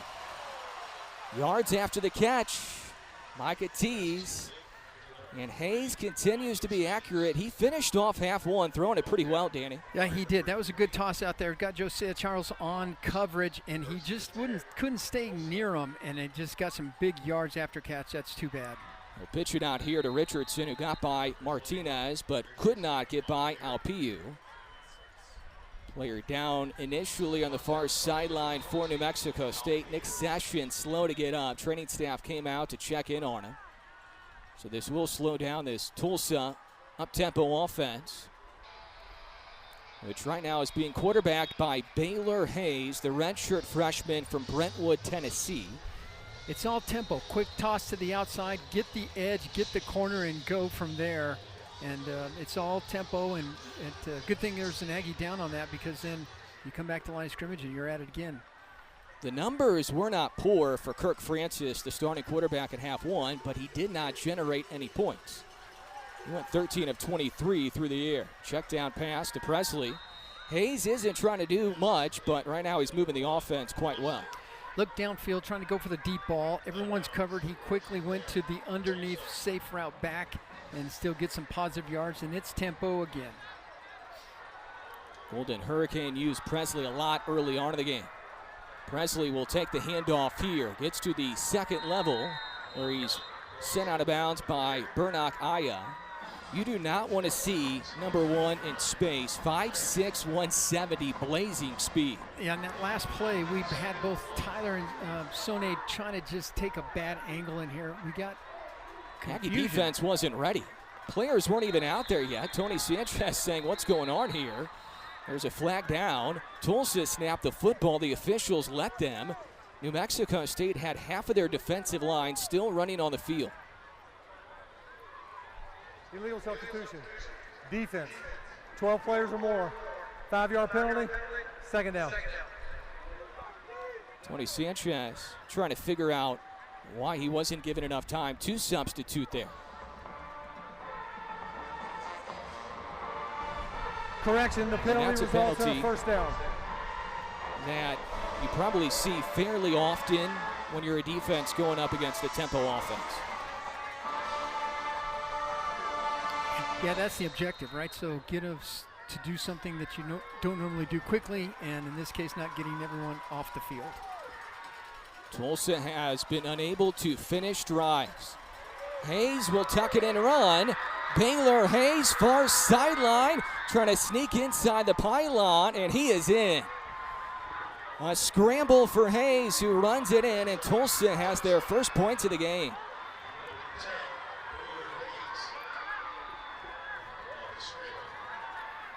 So here he is here, back, fake. I'm not sure that he meant to even throw the ball. It looked more like a draw than anything, because he dropped that thing, pulled it down quickly, and got out in open space in a hurry and get across that goal line. Kind of juggled the snap initially as well, but navigated well and found the pylon with Nate Mitchell screaming towards him.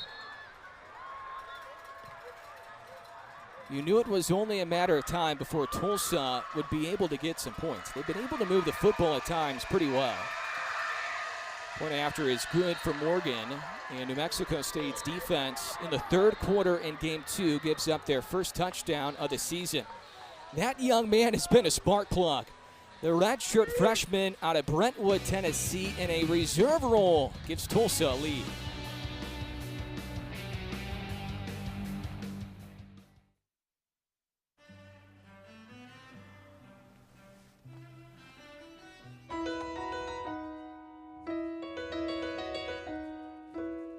Making my way downtown, walking fast, faces pass and I'm homebound.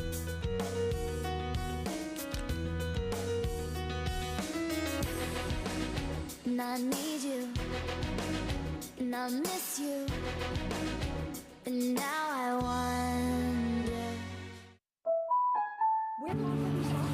Here's to the unseen late nights, learning curves, and your perseverance.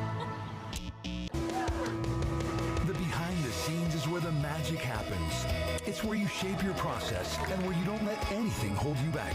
GECU is there to support you through it all with the products and services that you trust, so you can focus on making your own path. Become a member online now at GECU.com. 75 years ago, a foundation was laid, not of brick alone, but of belief that every patient matters. We've grown with our city through generations of hands held, hearts mended, and lives changed. This is Memorial Medical Center, built to serve, driven to heal.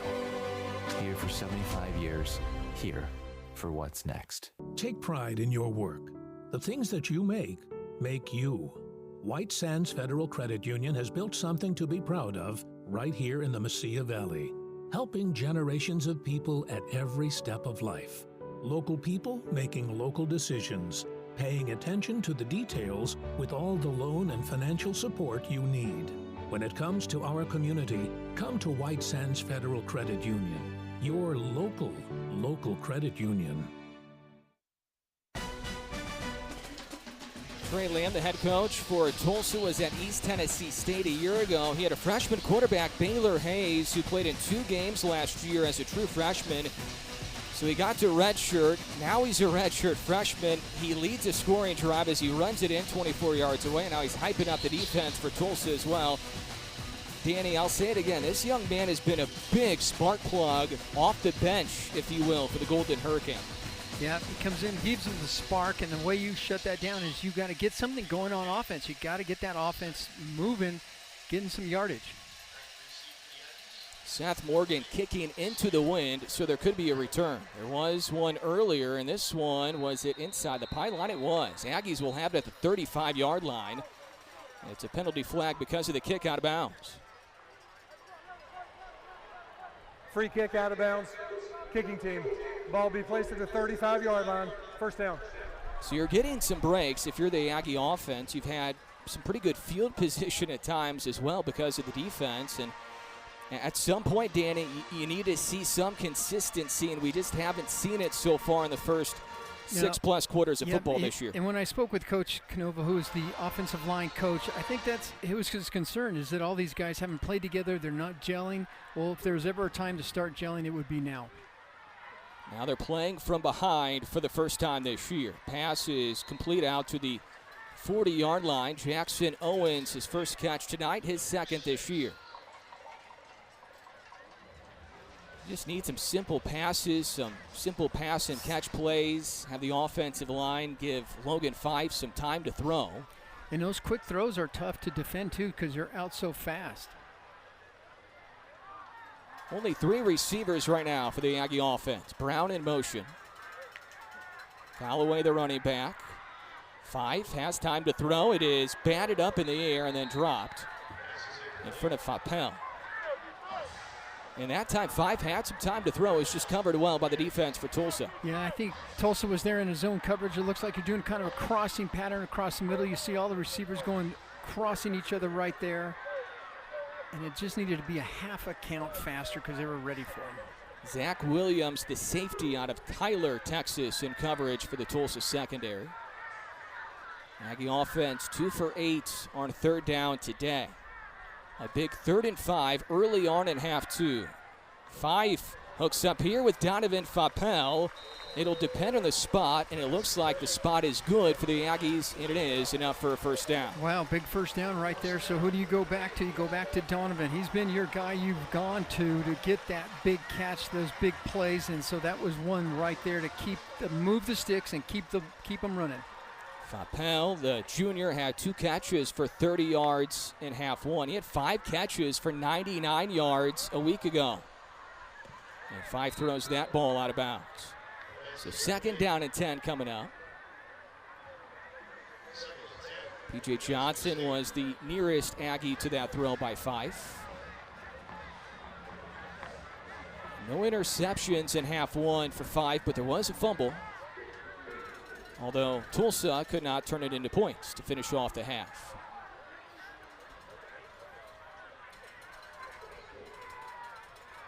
Looking for a big play here on 2nd down and 10. Slant, Fapel. That's been open a couple of times here today, Danny. Gain of 9, just shy of a first down. Well, he's running some good patterns, and if you back off him or stay behind him, he's going to run those slants, those quick plays there. and those are just tough to defend once that receiver gets position on the defender like he has. And Donovan's made some great catches, great throws too. Quick tosses, quick passes, so it's not, back there sitting waiting. Isaiah Ruddison just came in at running back. The Aggies with the tush push, if you will, trying to push the pile. Let's see where they spot the football. Might need a measurement right here on 3rd and 1. Likely 4-down territory regardless. The Aggies are saying we got the first down. Tulsa's saying we held. Let's see where they spot the football. I'd be stunned if Tony Sanchez didn't go for it. That is just a little bit shy of a yard left for a first down. New Mexico State did not go for it on 4th down a week ago. First try here tonight. This is big boy football. The push, second effort. Looks like a pretty good spot initially for the line judge. Helmet came loose for a Golden Hurricane. This is where you win the short yardage situation in the offseason in the weight program with Eric Klein, the strength and conditioning coach for New Mexico State. Give him a +1 right there because the big boys pushed ahead. Twice. You run it twice with confidence that you can run it again for the second time and get the first down. That's just a big rugby scrum there, and that's just tough running. In the trenches right there, Danny. Yeah, it's really not running. It's more like just leaping or just lunging.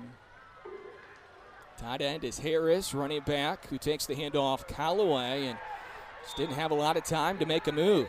So he is taken down right away by Jaden Burnett. A helmet comes loose for an Aggie. Sean Brown will have to go off for a play, and TJ Pride will come in for him. Yeah, they're still trying to run behind Malik Williams, their number 78, playing that left tackle, and they just couldn't get his guy and contain him, and he was able to penetrate and just blow up the play before it got going.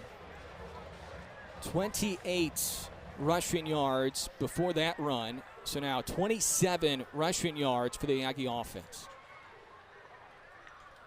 And they struggled running the football a week ago as well. And that is incomplete. Kadarius Callaway was twisted around as Logan Fife was trying to hook up with him.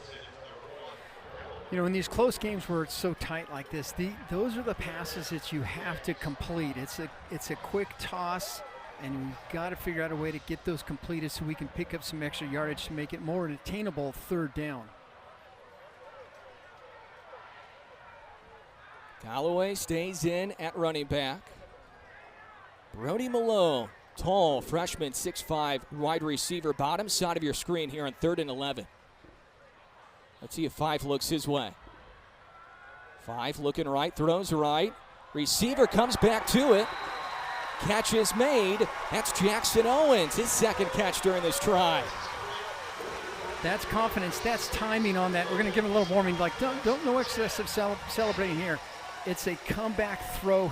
Or a stop, back shoulder, and Jackson Owens just finds it perfect timing to turn around, get the ball, and pull it down. Good precision by the veteran Fife for a gain of 20. Run pass option, Fife looking end zone. Fapel was tangled up with the defensive back for Tulsa. Might have had a step on him initially. It looks like he got past the corner, but I think the safety was coming over top there. That was going to be a tough play right there. But I like that you're taking a shot at it, right? You got to start doing some of those things that start moving the defense out a little bit more. By doing some of those things, you're really creating it harder for the defense to say, well, if I'm gonna blitz or rush 4 or 5 guys, that leaves you in man coverage. It's very tough. Running back Stanley, Brown in motion. Handoff goes to Stanley, who plunges ahead for 2 yards. Inside the 25 down to the 24. 3rd and 8.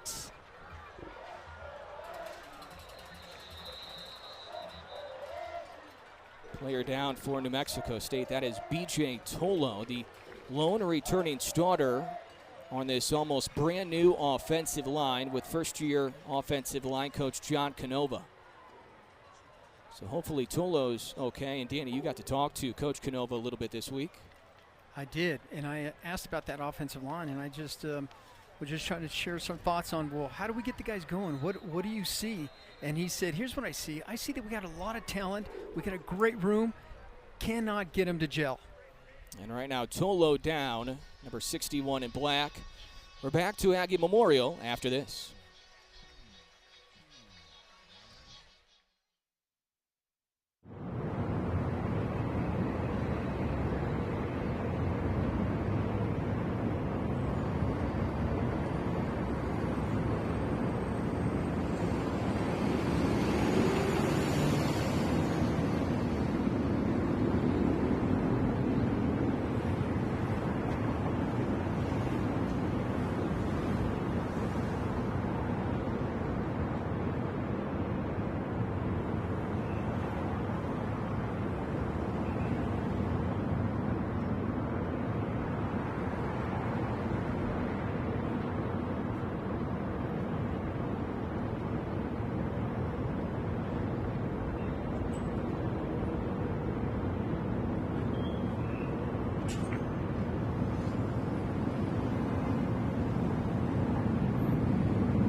12-play drive so far for the Aggie offense that has covered over 4 minutes. So the Aggies will shake some things up on the offensive line.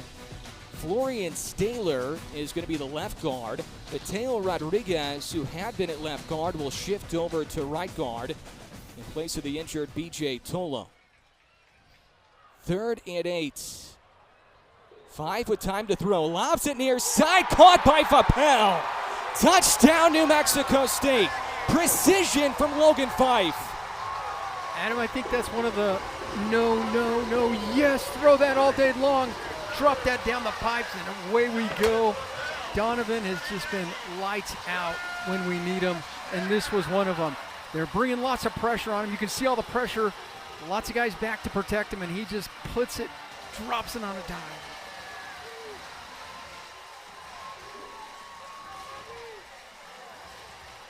The safety's just a half a second late, and Logan made him pay for it.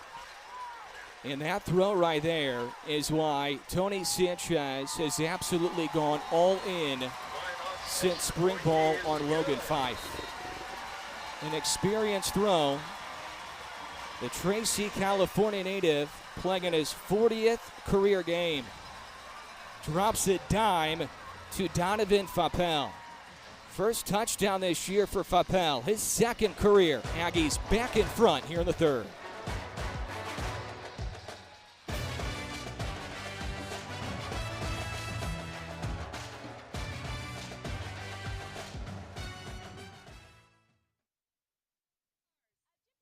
We car for millions of cars a year.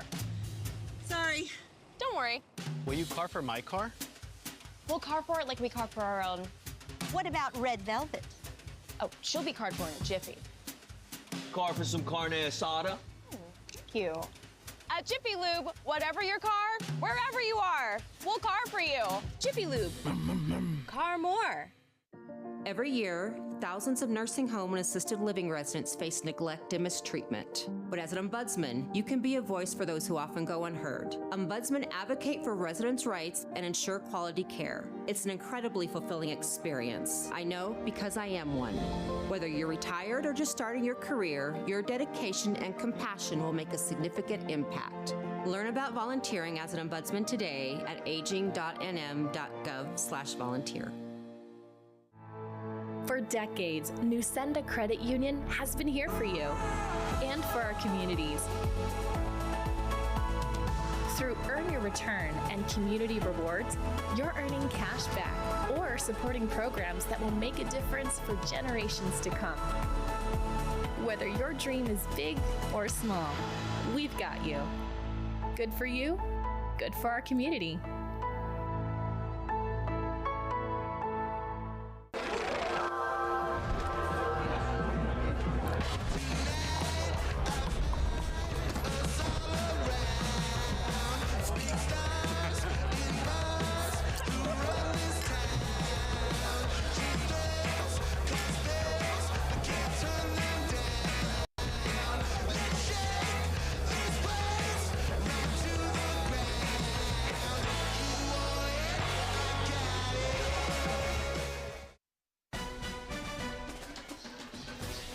A 24-yard touchdown pass, Logan Fife to Donovan Fapel on 3rd and 8.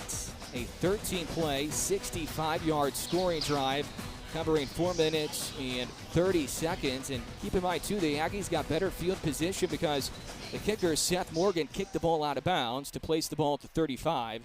And the Aggie offense puts together their best offensive drive of the night, and maybe their best offensive drive we've seen all season so far as well. Yeah, I totally agree.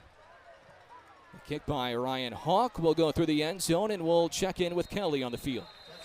Yeah, if you're offensive coordinator David Yost, I can imagine you're probably feeling a wee bit better here in this 3rd quarter. So far, we have seen New Mexico State put up 69 yards of total offense in addition to the 1 touchdown. That's compared to 97 yards of total offense in the first 2 quarters combined. And if anybody is able to revise some game plans on the fly, it is going to be Yost. He is a veteran coordinator who brings in Pac-12, Big 12, as well as SEC experience to the coordinator position. A highlight of his career is leading Mizzou to 8 Title Bowl games, as well as leading the program to as high as number 7 in the AP poll. He is someone who is coming into this program. We saw him make an impact in week 1. Week 2, we're seeing it come here a little bit later, but hey, sooner rather than later hopefully is what is going to be moving forward.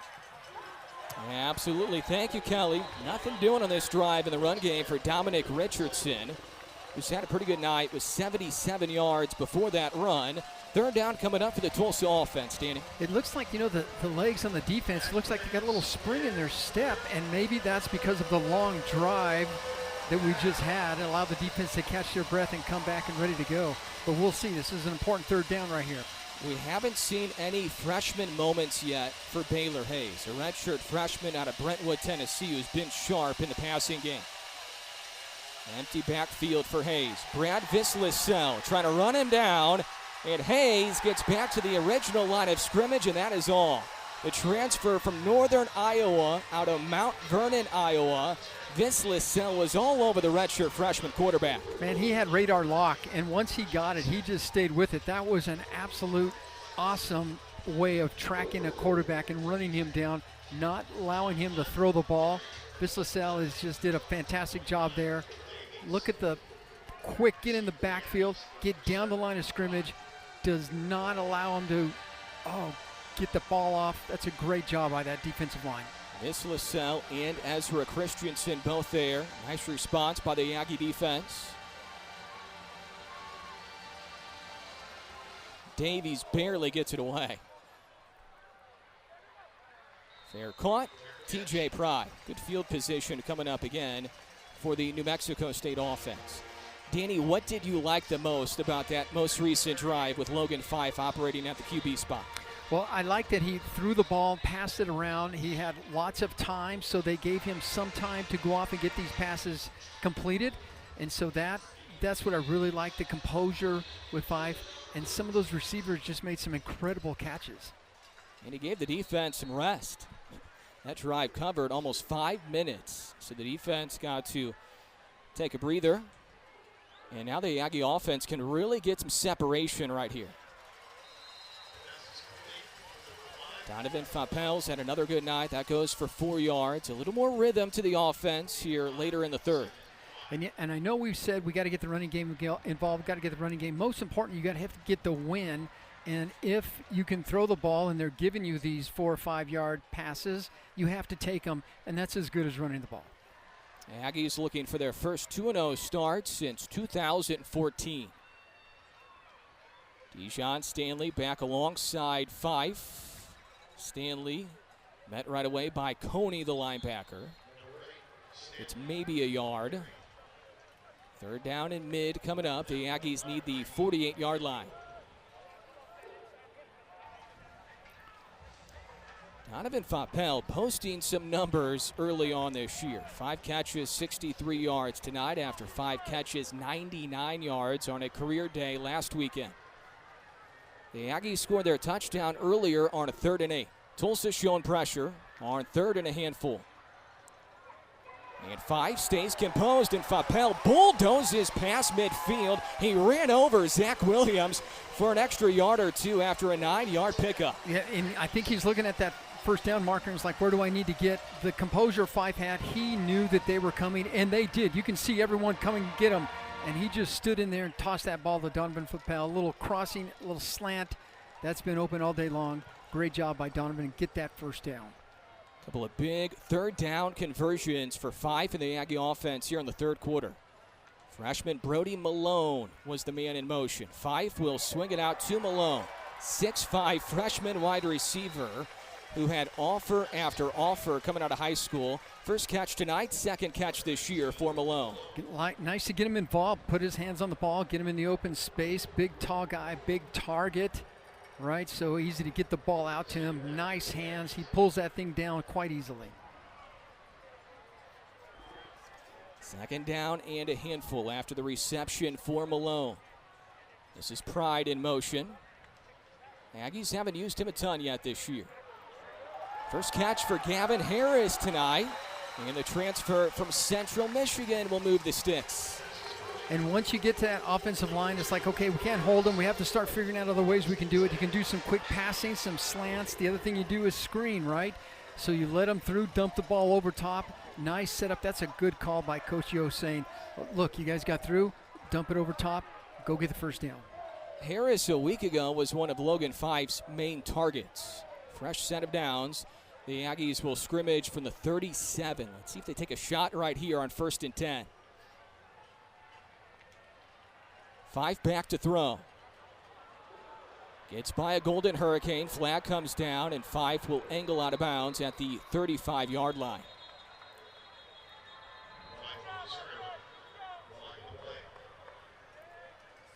Aggies penalized 6 times so far tonight. Holding. Offense. Number 75. 10-yard penalty. First down.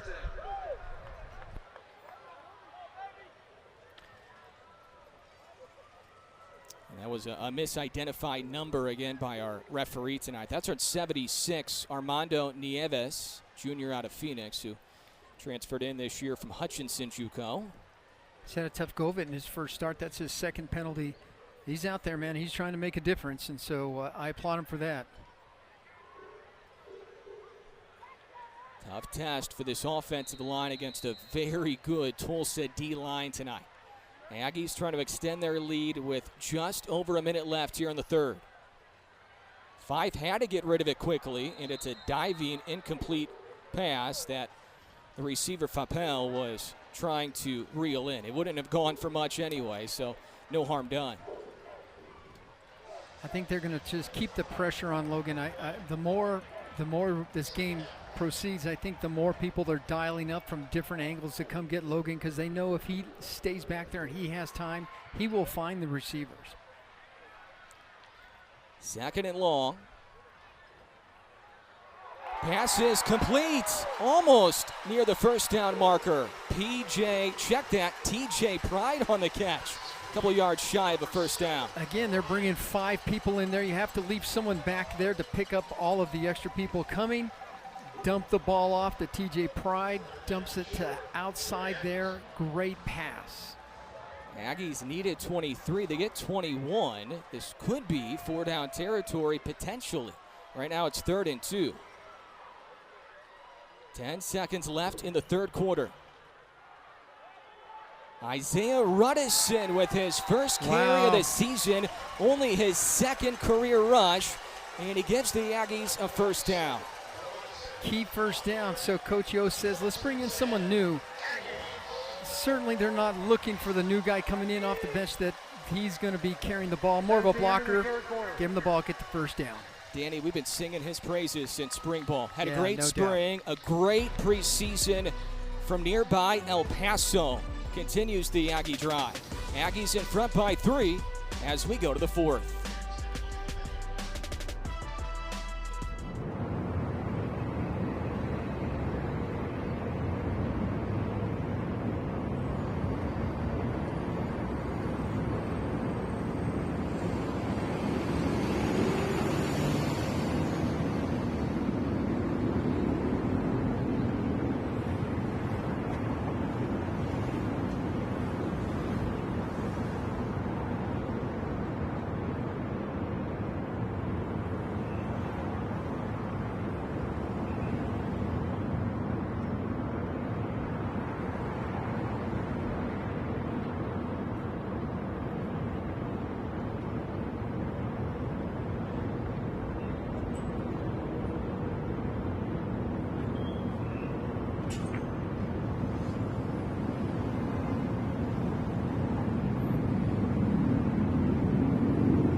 Adam Young, Danny Nee, Kelly Horizon back with you as we get set to start the fourth. It's that exciting time of year with lots of big games to enjoy.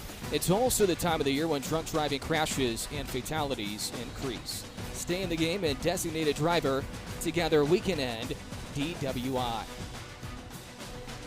First down and 10 from the 25 for the Aggie offense. Fife, right side, incomplete off the chest of his receiver. That was Jackson Owens, who's had a good half so far. We keep coming back to that pass pattern, and I like it. I like it's a timing route to the back shoulder, and it was there. We just got to pull it down. Running back is Ruddison, number 37 in black. Had the 4-yard first down run to finish off the third quarter. He's a big back, 5'11", 220 out of El Paso. The motion to Fife's right. Fife will throw it to him. First catch for Ruddison. So he's making an impact, and he can do that in the running game and in the passing game. He's coming off a very good offseason, Danny. Yeah, we've watched him in the offseason, and he's just gotten stronger and stronger. And if you can just look at him right there, he's a hoss. He's a load, but he can get upfield in a hurry just like that last play, catch the ball, and get some extra yardage. Gain of 7 for Ruddison. He's the running back. Will the Aggies put the ball in his belly here on 3rd and 3? Fife will throw. Great catch. I mean, that's a ball right there that a freshman just won against a veteran. Brody Malone, his second catch of the half. Another big target at 6'5", and they're running that little slant route, so they kind of cross the receivers, and it's just a timing route. Good position. Got to have strong hands because that defense is right on your back. Look at the defense right there, and you've got to have strong hands. Great job pulling that down. Aggies will scrimmage from the 11 on 1st and 10. Trying to get some separation early on in the fourth. Malone in motion. Fife is looking that way. Now he's going to tuck it in and run. No gain on the play. Danny, we go back to that third quarter. The Aggies had 116 yards of offense in the third, only 97 yards in the first half in total. Yeah, and part of that, Adam, is that Logan's getting the ball out quicker. I think what happens is when you spread them out as much as we are, it means that you're going to end up being in a man coverage, and that lets that retooled wide receiver core do what they have been doing, making some great catches on some nice balls, all happening quickly. Number 81 in black, Alan Ortiz, bottom side of the screen, a veteran. In motion is Callaway, and he has nowhere to go. A loss on the play. Back to the 15, a loss of 4 to bring up 3rd and 14. Yeah, you get in the red zone, everything gets harder, right? Everything gets condensed. There's not as much room in there. In that case, we try to get out on the edge, and we just couldn't get the edge. There's nothing happening with that. So now it puts us in a very tough 3rd down. Trey Lamb is hoping his defense can hold New Mexico State to a field goal attempt. Tulsa down 3. Aggies need the 1 for a first down. They would like the end zone, though, for a touchdown. Running back is Ruddison. Fife with nowhere to go, and Fife is dropped for a sack, and now the field goal attempt gets even longer. Fife is dropped back at the 21. A loss of 6 on the sack, and Ryan Hawk will have to come out to attempt a field goal. Yeah, that's too bad. You had a long, sustained drive in there. Let's watch that front offensive line, and you can see we get 2 guys in the backfield that leaked, and after that happens, there's nothing you can do with Logan but just protect the ball. This will be a 38-yarder for Hawk.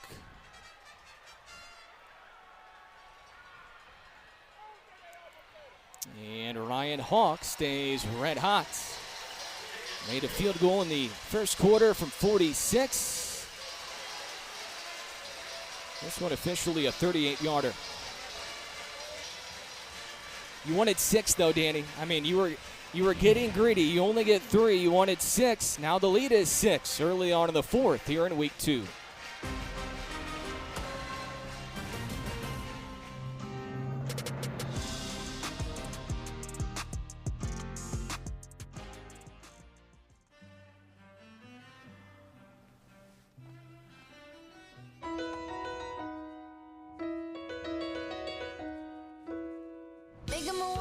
downtown, walking fast, faces pass and I'm homebound.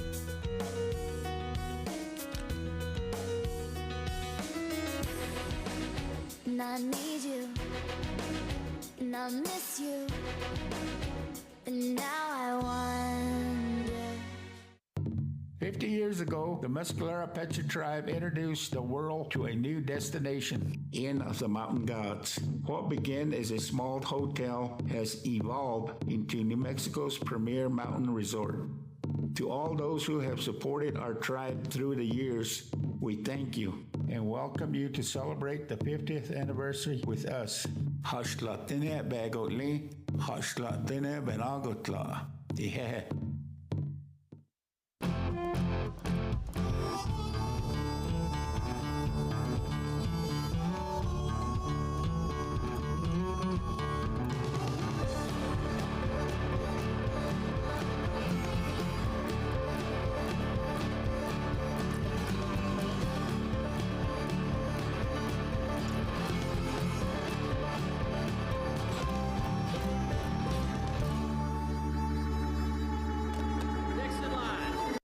Every year, thousands of nursing home and assisted living residents face neglect and mistreatment. But as an ombudsman, you can be a voice for those who often go unheard. Ombudsmen advocate for residents' rights and ensure quality care. It's an incredibly fulfilling experience. I know because I am one. Whether you're retired or just starting your career, your dedication and compassion will make a significant impact. Learn about volunteering as an ombudsman today at aging.nm.gov/volunteer.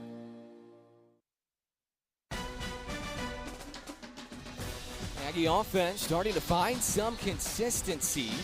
A 38-yard field goal for Ryan Hawk. A drive of 15 plays, 41 yards, covering 7:49. So the defense is really getting some breathers here in this second half. The drive before that went 13 plays, 65 yards, covering 430 on a 24-yard touchdown strike from 5-2 Fapel. So if you combine the previous two series on offense, 28 combined plays, which we did not see at all in half one. Ryan Hawk will kick it off. It's going to be a touchback. So we're seeing progress, Danny, as the game goes on for offense. And that was Coach Canova that you saw on the screen before him talking to that offensive line. There seems like they're making progress there. Clearly we're making progress because you had good sustained drives in there. Now you put it back on the defense. It's like, yes, it would have been great to have 7 there. We didn't. So now you have to protect the lead. Defense, you got to stand up one more time. Kirk Francis started the game at quarterback for Tulsa. Redshirt freshman Baylor Hayes came in relief to finish off the first half, and he has played the entire second half so far. He has not thrown an incomplete pass yet. Hayes rolling out, and he completes this one as well. Micah Tees breaks a tackle. First down and more for Tees. There haven't been many explosive plays for the Tulsa offense in the game. That was a nice one for Tulsa on first down. Yeah, they get him out, roll him out of the pocket in there and dump the ball off. He tried to go get to the quarterback. He dumps it. No one's left in that second level and gets some extra yardage. 20-yard catch and run. 7 of 7 for Hayes throwing the football. 40 yards and a rushing touchdown. Hands off here to Dominic Richardson, who broke the initial tackle by Brad Vislisel. Maybe got an extra yard. Richardson hasn't had a great second half after a good first half.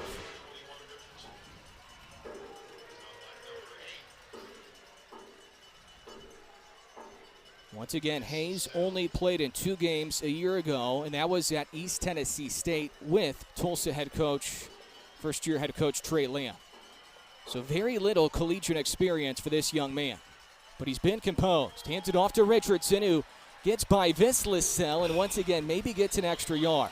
Man, Vislisel had him in the backfield too, right? He had him behind the line of scrimmage and just couldn't bring him down, got the stiff arm, but he wasn't fooled and really had to alter his running route, and we were able to make the tackle. But Brad is playing a fantastic job at that end spot.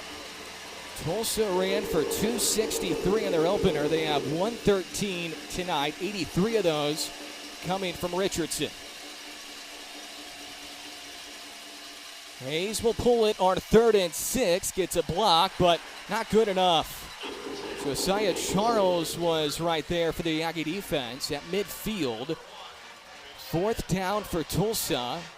I mean, you would think punt, but it looks like for now they're going for it. I think Coach Lamb didn't even bite an eyelash again. It's like, no, we're going for it. We're here to try to win this thing.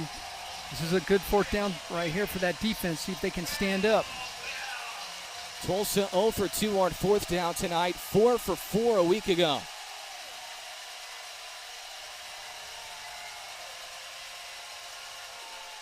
Hayes completes it for a 1st down to Mekhi Miller. Ice in the veins of the redshirt freshman. He just continues to shine. Yeah, and Coach dialed up some pressure from Josiah coming in there off the slot kind of open spot, but he was able to get the ball around him and complete it. Hayes double clutches and finds Richardson, who, if he gets by the defender right there, Tyler Martinez, he could have had a touchdown. He gains a dozen. Martinez with a touchdown saving tackle potentially. The Aggies will sub our defense. Richardson goes off for the Tulsa offense. Boy, that looks like a complete line change for the Aggies. Everyone off, new team in there. They're just getting winded. They like their depth, our defense this year. It'll be tested here on the 4th. A.J. Allen, the running back, gets to the 3rd level, and he is inside the red zone. Allen hasn't been used much. He explodes for 13 and a Tulsa 1st down. Well, it starts on that line of scrimmage. You create a big hole in there, and you get them to that 2nd level, and you get some extra yardage in there. That offensive line is doing a great job for Tulsa. Well-traveled collegiate career for Allen. Nebraska, Miami, spring ball with FIU, and now at Tulsa in his 1st year in the program. Former top 5 high school running back recruit nationally. Hayes will pull it. He lobs it. Touchdown, Tulsa. The tight end, Brody Foley. His 2nd touchdown in as many weeks for the Golden Hurricane, and they tie it up at 13. Amon Hale on coverage there, and he just gets by him. He kind of peeks into the backfield, and that costs him. The tight end gets behind him, and it's all over from there. You'll see it at your top of the screen here. It's a little ride him, pull it. There's Amon. It just got behind him, and it's a touchdown. And now this is a huge point after for Seth Morgan to give Tulsa the advantage. Tulsa leads 14-13. Well, we thought this one could be close. And it is a 1-point game. 4th quarter, 7:33 left. Aggies will get the football back when we come back. Don't go anywhere. Great football game here in week 2.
Tulsa head coach Trey Lamb said, let's go for it. On 4th and 5 from midfield. It pays off in the end. An 18-yard touchdown catch by the tight end Brody Foley. The redshirt freshman quarterback Baylor Hayes stays perfect, 10 for 10 for 96 yards. The rushing touchdown and now a passing touchdown as well. And Tulsa jumps ahead by a single point about midway through this fourth quarter. This is when you need that long, sustained drive on offense, right? You got 7 minutes left, 7.5 minutes left, and you just need a long, sustained drive and put 7 on the board. And we've seen back-to-back really good, long, sustained drives for the Aggie offense as we send it down to the field to Kelly. State with all 3 of their timeouts. This is still a game within the Aggies' reach, and New Mexico State really needing this victory, especially when you look at what's ahead for the program. A week from today, New Mexico State will head on the road for its first away game of the season, opening up Conference USA against La Tech, a team the Aggies narrowly beat last season in a double OT showdown. They'll then immediately turn around and head to enemy territory, taking on New Mexico in the Battle of I-25. The real grand rivalry, always a chippy one, and this year it is at the Lobos house. Aggies looking for its first win over its rivals since the 2023 season, and a win here would just boost their confidence that much more ahead of a really tough road stretch ahead. Thank you, Kelly. Donovan Fapel is submarined up to the 34. He gets 9 yards, 2nd down and 1. You know, Donovan Fapel he's not a small guy. He's a 6'1", 195, 200-ish. He's a pretty big guy. Another big night for Fapel. Logan Fife tucks it and runs. He says, I'm not going to slide. Did Fife lose the football at the end? Yep, he did. Officials trying to sort it out, and it's going to be Aggie football. Wow. Maybe he should have slid right there. Yeah. Always dangerous when the quarterback's running with the football, and New Mexico State will move the chains. So again, it's that right tackle area, gets pressure on him, squeezes him out of the pocket, but because they're in man deep, there's no one in that second level, so he runs for that first down. I think he was down anyway, so it probably wouldn't have mattered. An 11-yard scamper for Fife, who's used his legs a little bit here tonight. Throws it right side. Low throw, might have been tipped, intended for Jackson Owens. You know, that defensive line, if they can't get to Logan, they're certainly putting their arms up there because they've batted or tipped many a ball that Logan has thrown and has affected the receptions of some of those. Fife is 22 of 36 tonight for 198 and a touchdown.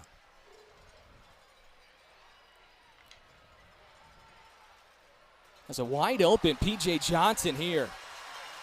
And he will roll for the first down up to the 45 of Tulsa, gain of 10. First down for Johnson and the Aggie offense. I like when they spread it out, Adam. You put all the guys out there, spread it out, and let's find the areas that we can have a quick toss to someone cutting back across the middle. They're in man coverage, and P.J. just made a great catch right there. Aggies down a point, 14-13. Both defenses very good today. Fife on the play fake.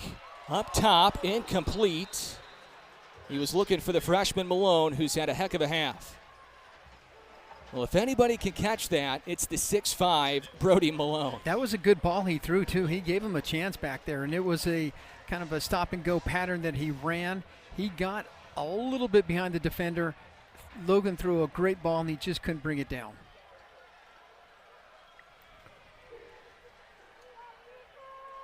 For receiver look, the tight end Harris lined up as a receiver slot right. Running back, Kadarius Callaway. Jackson Owens looking for yards after the catch. 40-yard line, gain of 5. Third down and mid coming up with 5.5 left.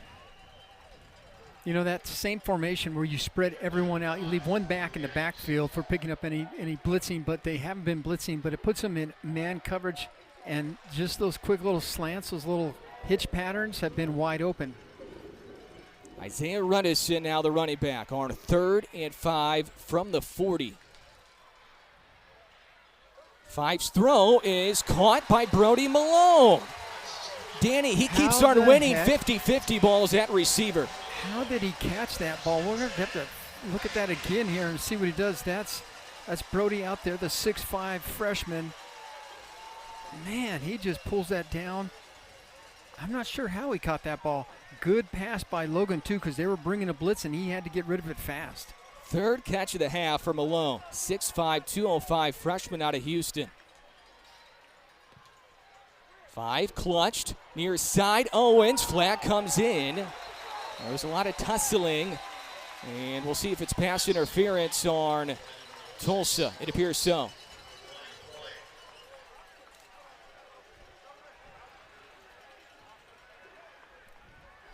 Holding. Defense. Number 7. 10-yard penalty. Automatic first down. Adam, maybe both sides are getting a little tired because that's what happens when you get tired and you're in coverage. You're in coverage, little winded, and they come out there for kind of a go pattern on you. Sometimes you just hang on just a little bit more as you get by them because you couldn't really, because your feet are tired. And so that may be what's happening out there. Running back Stanley. 5 underneath. Harris makes a man miss. Bulldozes to the 10. Use that big strength. 240-pound Gavin Harris rumbling down to the 10. Good call by Coach Yost. It's give it to the tight end over the middle. He's been in there blocking most of the time. Few patterns, but finally breaks him out. Puts a little hitch pattern right in the middle. Dump it off to him. Under 4 left. First and goal from the 10. Brown in motion. Running back is Ruddison. 5 looking right side, and he has to throw it away. Smart choice. Rush came for the Hurricane defense. Byron Turner Jr. was the man rushing towards Fife. You know, if he had just a little bit more time, I think Brody Malone was breaking across the goal line. He could have been open. Now, he was the number 2 receiver, so he looked to the right first and coming back across, but there just wasn't enough time to have multiple reads and had to get rid of the ball. 2 guys stacked to the bottom side. The backside guy is Lucas Unger, the tight end. They will motion Unger. Running back Ruddison. 5 near side, had a man, and he overthrew him. Brown was open in the corner. Just couldn't find the touch to put on that football. 3rd and goal coming up. That's too bad he was wide open on that pattern. Let's take a look here. Sees him breaking open and just a little too much juice on it. 3rd and goal from the 10. Down 1 for the Aggie offense. Fapel in motion. 5 rolling right to Fapel, reaching for the pylon. And he's going to be short. And now you have decision time if you're Tony Sanchez. Now there is a flag on the far side of the field. And it's going to be on the Aggie offensive line. It's going to be a false start. 5-yard penalty, 3rd down. Well, that kind of makes your decision a little bit easier. Now, one official was motioning false start. It's going to be a legal formation on the Aggie offense. 5 trying to figure it out, and the Aggies can replay 3rd down and goal, but they have to do it from the 15. Clock will move. Under 3.5 left in the 4th. Can the Aggies get a touchdown and not have to settle for 3? 3rd down, goal to go.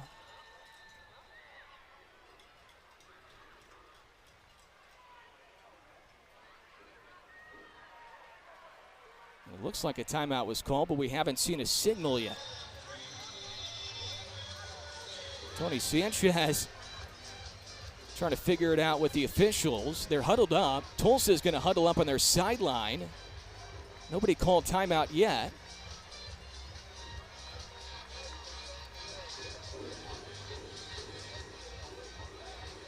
That was kind of weird, wasn't it? Still waiting for the explanation from Matt Overton, our referee.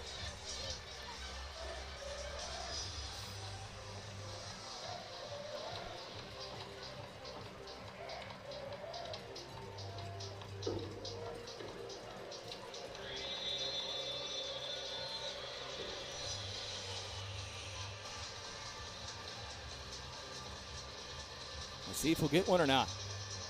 I'm assuming timeout was called by Tulsa, but I never saw the motion.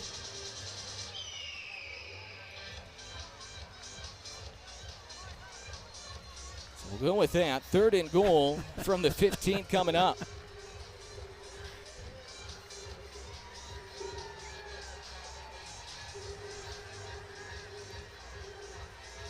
.3:18 left Please here in the reset the 4th. game clock to 3 minutes, 32 seconds. It will start on my signal. Thank you. That was before the reset, so now they'll reset the clock to 3:32, which could turn out to be big down the stretch. Faupel, Harris, Pride, and Johnson, the wide receivers.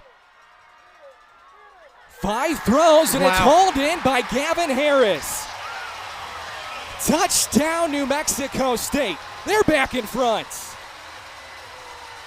What a fantastic throw by Logan Fife. Harris right on the goal line. He gets it to him, and there's a flag. Is there a flag out there? I think it was after the play. After the play? What a great job by Logan.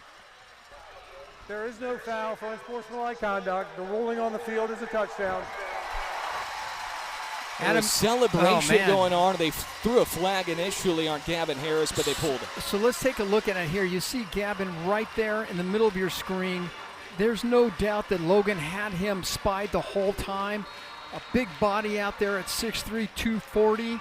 Get him the ball, let him bring it down. Last week he caught 3 balls for 44 yards. This week he gets a TD as well, and they're going to go for 2. Going for 2, trying to make it a 7-point advantage. This is big. Stanley in motion. The Aggies reverse it. Near side, there is breathing room. Dancing into the end zone.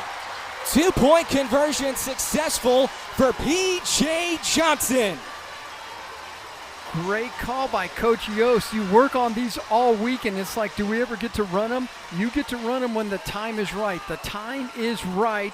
Let's run a little double reverse. Everyone follows, and he tosses the ball back to PJ, who's a little speedster, who gets that corner, gets in there for that 2-point conversion. Very important 2 points. Great call by Coach Yost. Great execution by the Aggie offense.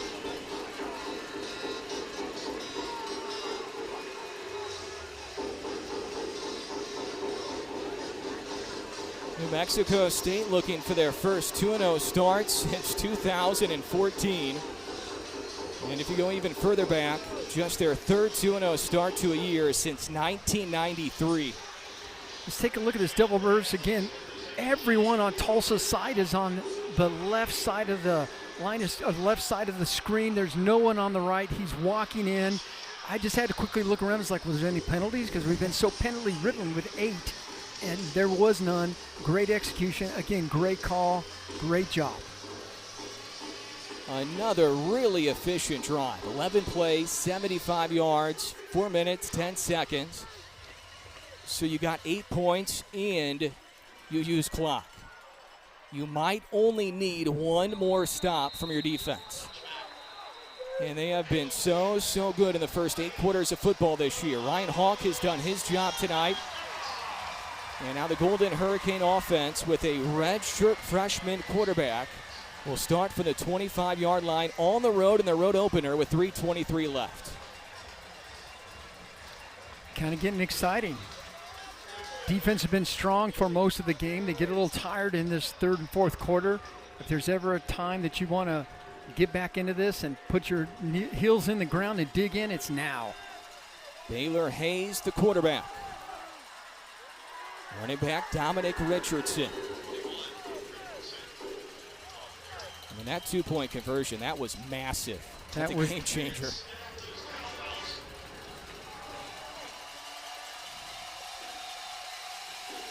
Jet sweep handoff. Booker gets to the second level, wrapped up by Torrey Gathers. Just short of the first down, though. 3rd and short coming up after the 6-yard pickup. Schneegoki was in the backfield, but he just couldn't get to him. Almost. Hayes with the pitch. Peterson trying to run down Richardson, and Richardson runs for 2 yards in the first down. They're going to stay with tempo. This has been their way of them pushing the ball upfield. 2-minute timeout coming up in 30 seconds. Tulsa down 7. Hayes. Catch is made across the middle. Mekhi Miller, the transfer from Mizzou, 2 yards short of a first down as he gets 8.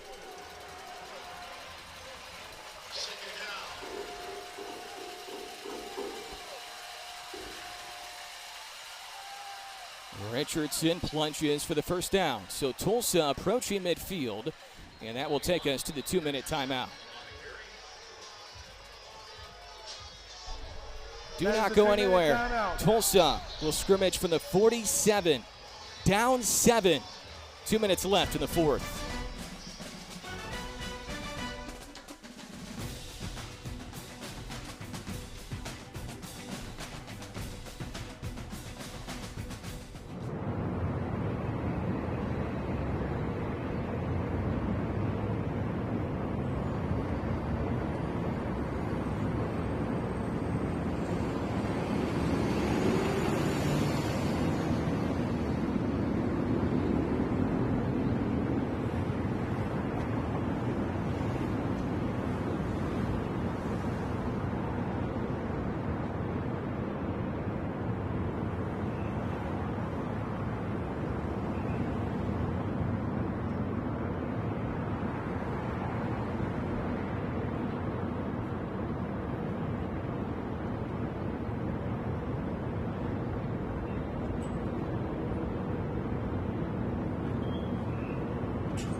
Adam Young, Danny Nee, Kelly Horizon on hand from Aggie Memorial. Aggies up 7, 2 minutes left.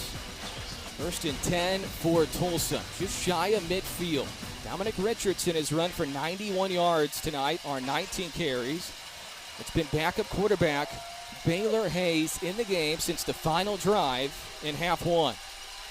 He is 11 of 11 through the air, has a rushing touchdown and a passing touchdown. This LaSalle slipped. Hayes completes another pass. That is Zion Booker, the transfer from Western Carolina, as Tulsa continues to make this interesting.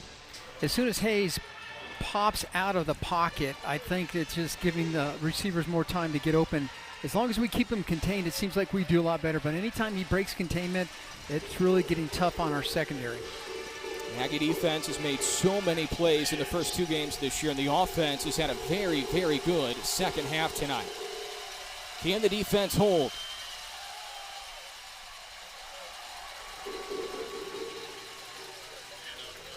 A.J. Allen on the run right there, so they're mixing in Allen with Richardson.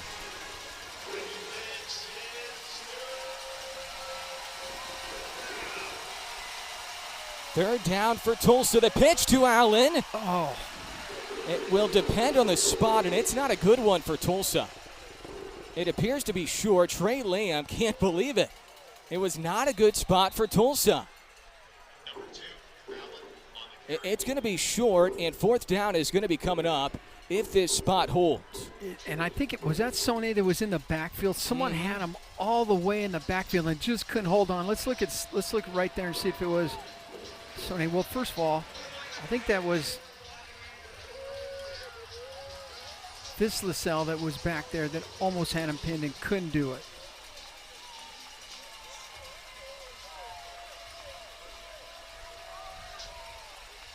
We're going to take a look at this spot. It didn't look like a great spot for Tulsa initially. It seemed like they had the first down, so this could certainly change. Trey Lamb was near that line judge on the far side, and he reacted right away, as he should have. Now, it does give both head coaches a chance to talk to their respective teams about the situation right now. 21-14. New Mexico State converted on a 3rd and goal from the 15 moments ago on a touchdown catch by Gavin Harris. And the Aggies had a successful 2-point conversion, which, of course, looms large right now with 1:26 left.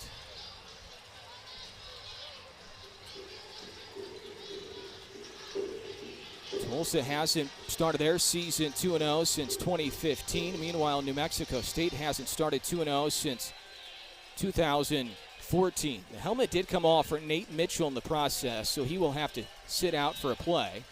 Will it be a 4th down play, or will it be a 1st down play coming up for the Tulsa offense?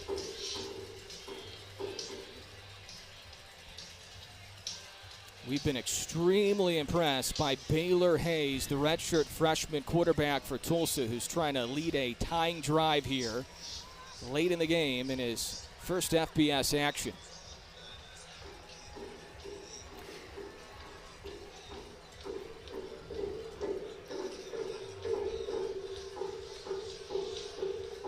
To the naked eye, it did not seem like a very fair spot initially for the Tulsa offense, and we'll see if that changes here. As it stands right now, it's 4th and inches. Does that change?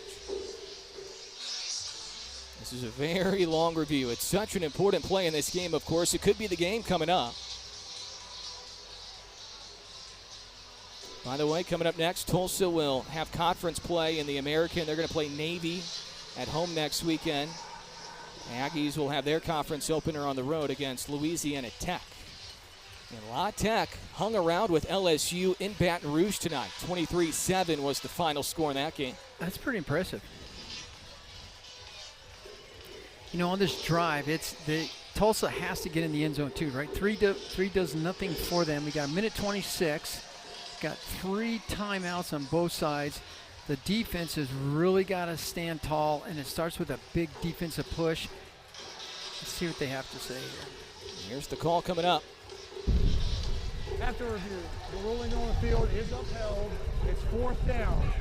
There you go. The helmet coming off of the New Mexico State defender applied for a 10-second.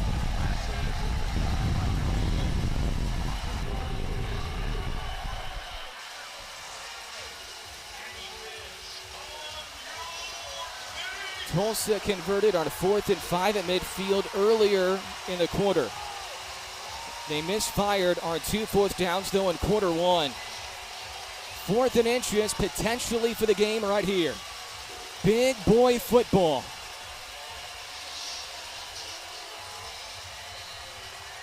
Pistol back Richardson, quarterback is Hayes. Richardson jumping for it, and he got the first down to the 41. He gets 2 yards.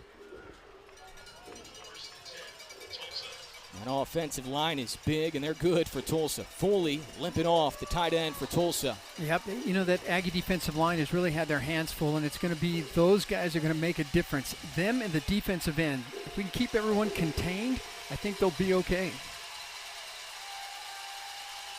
Hayes steps up in the pocket. That pass was deflected, so way short of his intended receiver, Braylon Presley.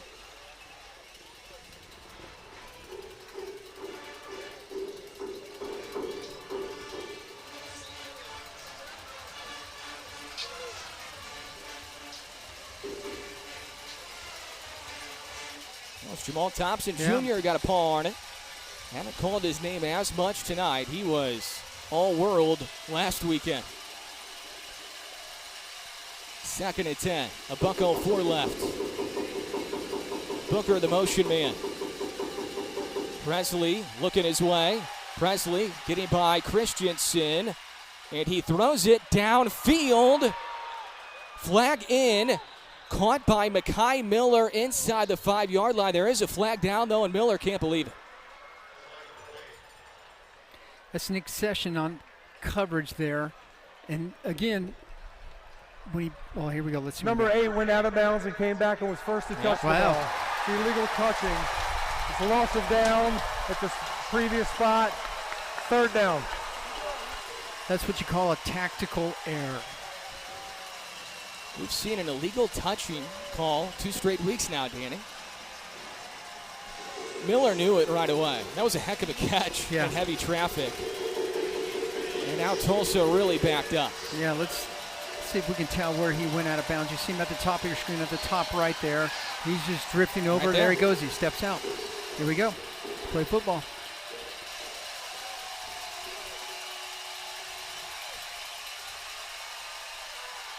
Martinez trying to get to Hayes. Hayes intercepted. Jamal Thompson Jr. seals the deal. Adam, during the break when you were talking about, hey, this is a good time for a turnover. It's always a good time for a turnover, but this is the prime time for a turnover, and it's Jamal. After you said, haven't called him too much, I think they clearly were trying to keep him out of the mix, and that's why.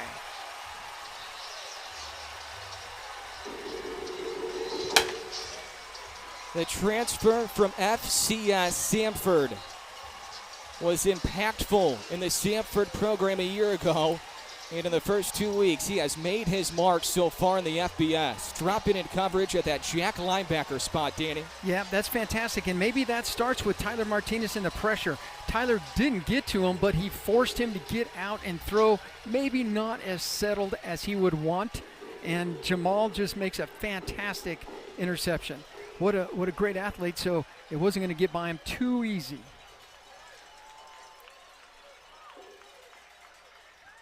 And off to Isaiah Ruddison. Timeouts to play with here for Tulsa. That may have been a season-defining forced 30-second turnover timeout. for Thompson. Please reset the game clock to 29 seconds.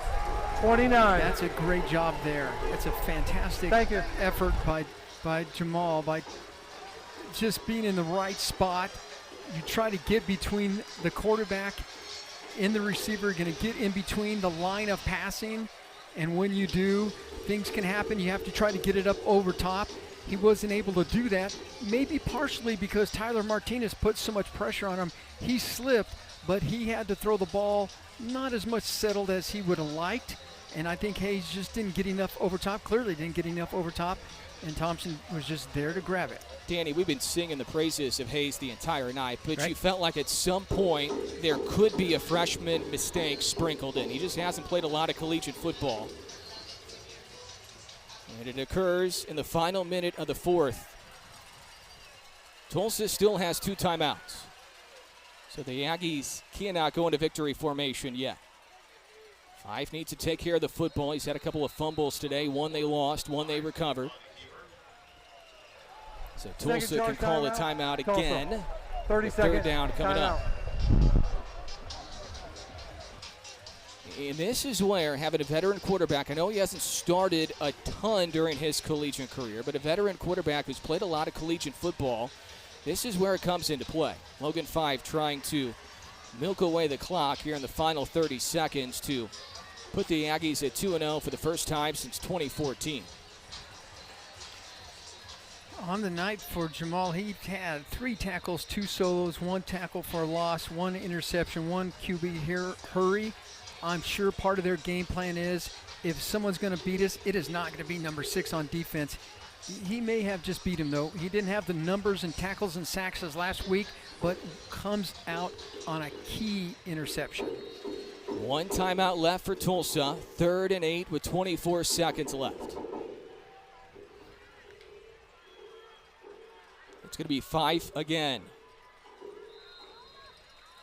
45-yard line. Tulsa uses their final timeout. Final charge timeout, Tulsa. So New Mexico State will regroup with 18 seconds left. That was huge for Tulsa having those 3 timeouts left. Yeah, that made a big difference right there. So they get the ball back, 18 seconds. A lot of things can happen.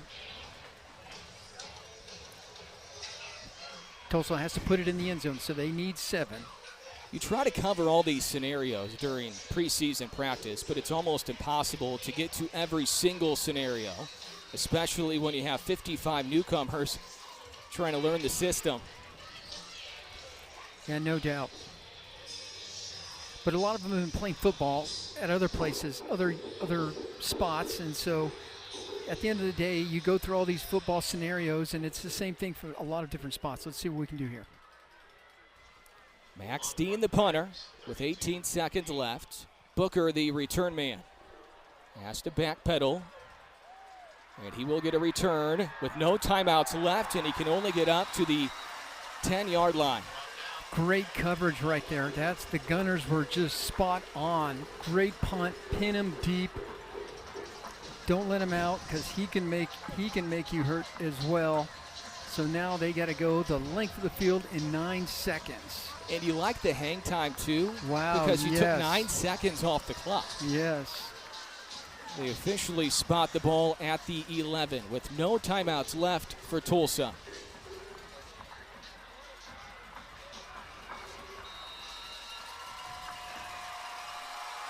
Aggies scoring 18 second-half points. We saw a massive improvement offensively in this half. Hayes juggles the snap. He can't get sacked here because you have no timeouts left. He throws it incomplete. And for now, there is 1 second left. Man, that was a lot of time. That was a lot of time back there. And as we sit in our prevent, there's a lot of room for him to run around. The only problem is you have to go so far, and you only had 6 seconds. Now you only have 1, so you can run around, but you'll be out of time.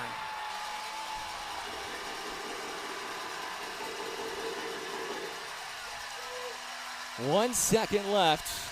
89 yards to go for Tulsa. Hayes rolling right. Pressured by Thompson. Throws it. It's caught. It's down on the ground, and that will do it. New Mexico State is 2-0 for the first time since 2014. Hey, yo, finally get one in the books. Offense comes alive second half. A gutsy win. And Danny, you can kind of go back and look and say they played complementary football a little bit tonight, right? The defense shined at times, and then the offense had their moments in half two when you really needed it. Yeah, and it wasn't quite probably the numbers that the coaches wanted, but every time I talked to the coach, they said, hey, look, the first thing is, most important is that we get the win. Yes, I have data, I have measurements that we're trying to get to, but if we don't get a win, they don't matter. And they're right. So in this case, complimentary, absolutely. Defense did a great job when they had to. Offense came alive, had to put points on the board. They did, and it's a nice win. Tony Sanchez fired up. Just the third 2-0 start to a season since 1993. I mean, if you look at 2-0 starts historically, last one, of course, 2014. That was Larry Rose III's freshman year. Aggies beat Cal Poly and then Georgia State in Atlanta, but lost their final 10 that year. Before that, the last one was 1999 when the Aggies started 3-0 under Tony Samuel. The third win that year, Danny, a 35-7 win at number 22, Arizona State in Tempe. They won 6 games that year. They finished 6-5. So some historical marks for New Mexico State, and now they'll prep for conference play starting up next weekend against Louisiana Tech. Let me just say, Coach talked about the difference between week 1 and week 2 and the level that everyone is going to get better, that everyone does. It's always a big jump, and I think that's exactly what we saw tonight. Kelly Horizon standing by with the victorious head coach, Aggie alum Tony Sanchez. Coach, congratulations, a massive win, 2-0 start to the 2025 season. When you look back at this offense, 2 completely different offenses. First and second half, you threw for 97 in the first, 278 in the second. What was your conversation like with your offense at halftime? You know, we challenged them, and we knew we needed to play better up front. And even at the end of it, we never really got the run game going. We're going to have to go back and work on that. But I'm so happy for our guys. You know, we talked about it all week, and just, you know, our thing was grit. You got to have grit. You know, we have a vision for what we want to get done in this program. We got a lot of passion for what we do. 2-0. And we need to be gritty, and then you have to have belief, and our guys showed those, you know. So I'm happy for our guys. I'm happy for our fans, and it's great to be 2-0. You can see that grit when you look back at last year. A couple of games came down to the wire and didn't go your way. When you define that grit in terms of the skills you saw on the field, what were those biggest differences when the time clock clicked down and it went your way? Yeah, you know, I mean, just again, you know, not scoring a touchdown down there early to go up, you know, to go up by 3, it was tough, you know, and then go up 6, I'm sorry. And then them scoring really fast was like, oh my goodness, kind of a shot in the gut. But for our offense to be able to answer, to go down, and then to convert that 3rd down and long, and then the defense to go on the field and get the needed stop, you know. I mean, we leaned on each other tonight. That was so great about it. The first half, we leaned on the defense the whole time. Offense showed up, and then on the end, we all had to do it together. And then Max and Hawk kicking, they've been phenomenal. 2-0 start for the first time since 2014. Coach Sanchez, thank you. Congratulations. Thank you, Kelly. Thank you to Coach. Aggies are 2-0, 21-14. Final score here tonight. Well, we didn't have a lot of highlights at halftime, right, Danny? It was a 3-0 game. The game picked up as the game went on. New Mexico State had the only 3 first-half points. It was on a Ryan Hawk field goal. Special teams, to Tony Sanchez's point, they certainly did their job once again. So much credit goes to the Aggie defense. The first 6 quarters of football this year, they did not give up a touchdown. And sure, there were moments in half 2 for the Tulsa offense, but the Aggie defense, when they had to make some plays, they made some down the stretch. Okay, you know, and it makes it feels like, gosh, you know, they let so many bleed through there, and they really have a good defense. I mean, a good game on defense. They only scored 14 points. So as much as they moved the ball and up and down the field, threw passes, ran the ball well, they only put up 14. So the defense in total, I think, did a great job. Danny, this was on 3rd and 8, and we'll talk about 3rd down conversions because the Aggie offense had some big ones in the final half. This was 3rd and 8, an excellent throw and a better catch by Donovan Fumpel. Yeah, those are great. The wide receiver room is retooled like we talked about. I can't say enough about Logan Fife and the poise and the, I don't know, greatness that he had in some of those passes. They were just fantastic and just spot on. A great second half by Bailey Hayes. It seems like Tulsa has found their quarterback. He went 13 of 16 for the game for 129. Another big throw right here. That was 3rd and goal from the 15 as Harris pulled it in. That was really big. And then the 2-point conversion was huge because it felt like a different game after the Aggies converted right here. Yeah, Coach Yost pulls one out and says, okay, now we're going to do the double reverse. They won't see it coming, and they didn't. DJ Johnson, the successful 2-point conversion, and then right here, dropping in coverage was Jamal Thompson Jr. I don't think you could script a better 2 weeks to start his FBS career. He was outstanding again tonight, Danny. Yeah, absolutely. He is the guy that's going to really help us on that end. All right, let's send it down to Kelly, who's standing by with the man with the club, Tyler Martinez. Tyler, a bit of a crazy week for you. You started this week thinking you'd be out for a minimum of 2 games with a broken hand. You got the clearance. You came in here tonight. You led the team with a team-high 9 total tackles. You got the club on the hand on the pass, resulted in an INT. Just what was your mentality headed into tonight? I mean, this week has just been crazy, you know, thinking I was going to miss a couple games to playing in a game like this. I mean, can't be better, you know what I'm saying? God is so great. Just going into this game, just thinking about playing hard, not worrying about the pain, you know, that's just all I can do. This game came down to the wire. Jamal coming up with the INT to pretty much ice the game. The defense playing a consistent game from start to finish. How were you guys able to keep up that momentum and just energy we saw all throughout the night? Just focusing one play at a time, you know. We try not to focus on things that we can't control outside of our own areas. Just take it one play at a time, and we get the result that we want. Tyler, congratulations. Good luck on this road stretch ahead. Thank you. Adam. Thank you, Kelly. Martinez finishes with a couple of pass breakups. Had one of them on the interception for Burnock Aya.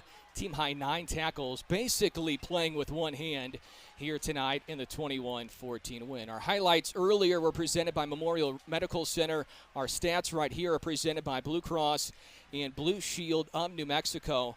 Danny, if you look at the first half stats and then the final stats for the Aggie offense, things really changed. Logan Fife played a really good second half. He played a fantastic second half. There's no doubt about it. And if you look at the stats of 376 total yards against 291, it really looks like Tulsa had everything.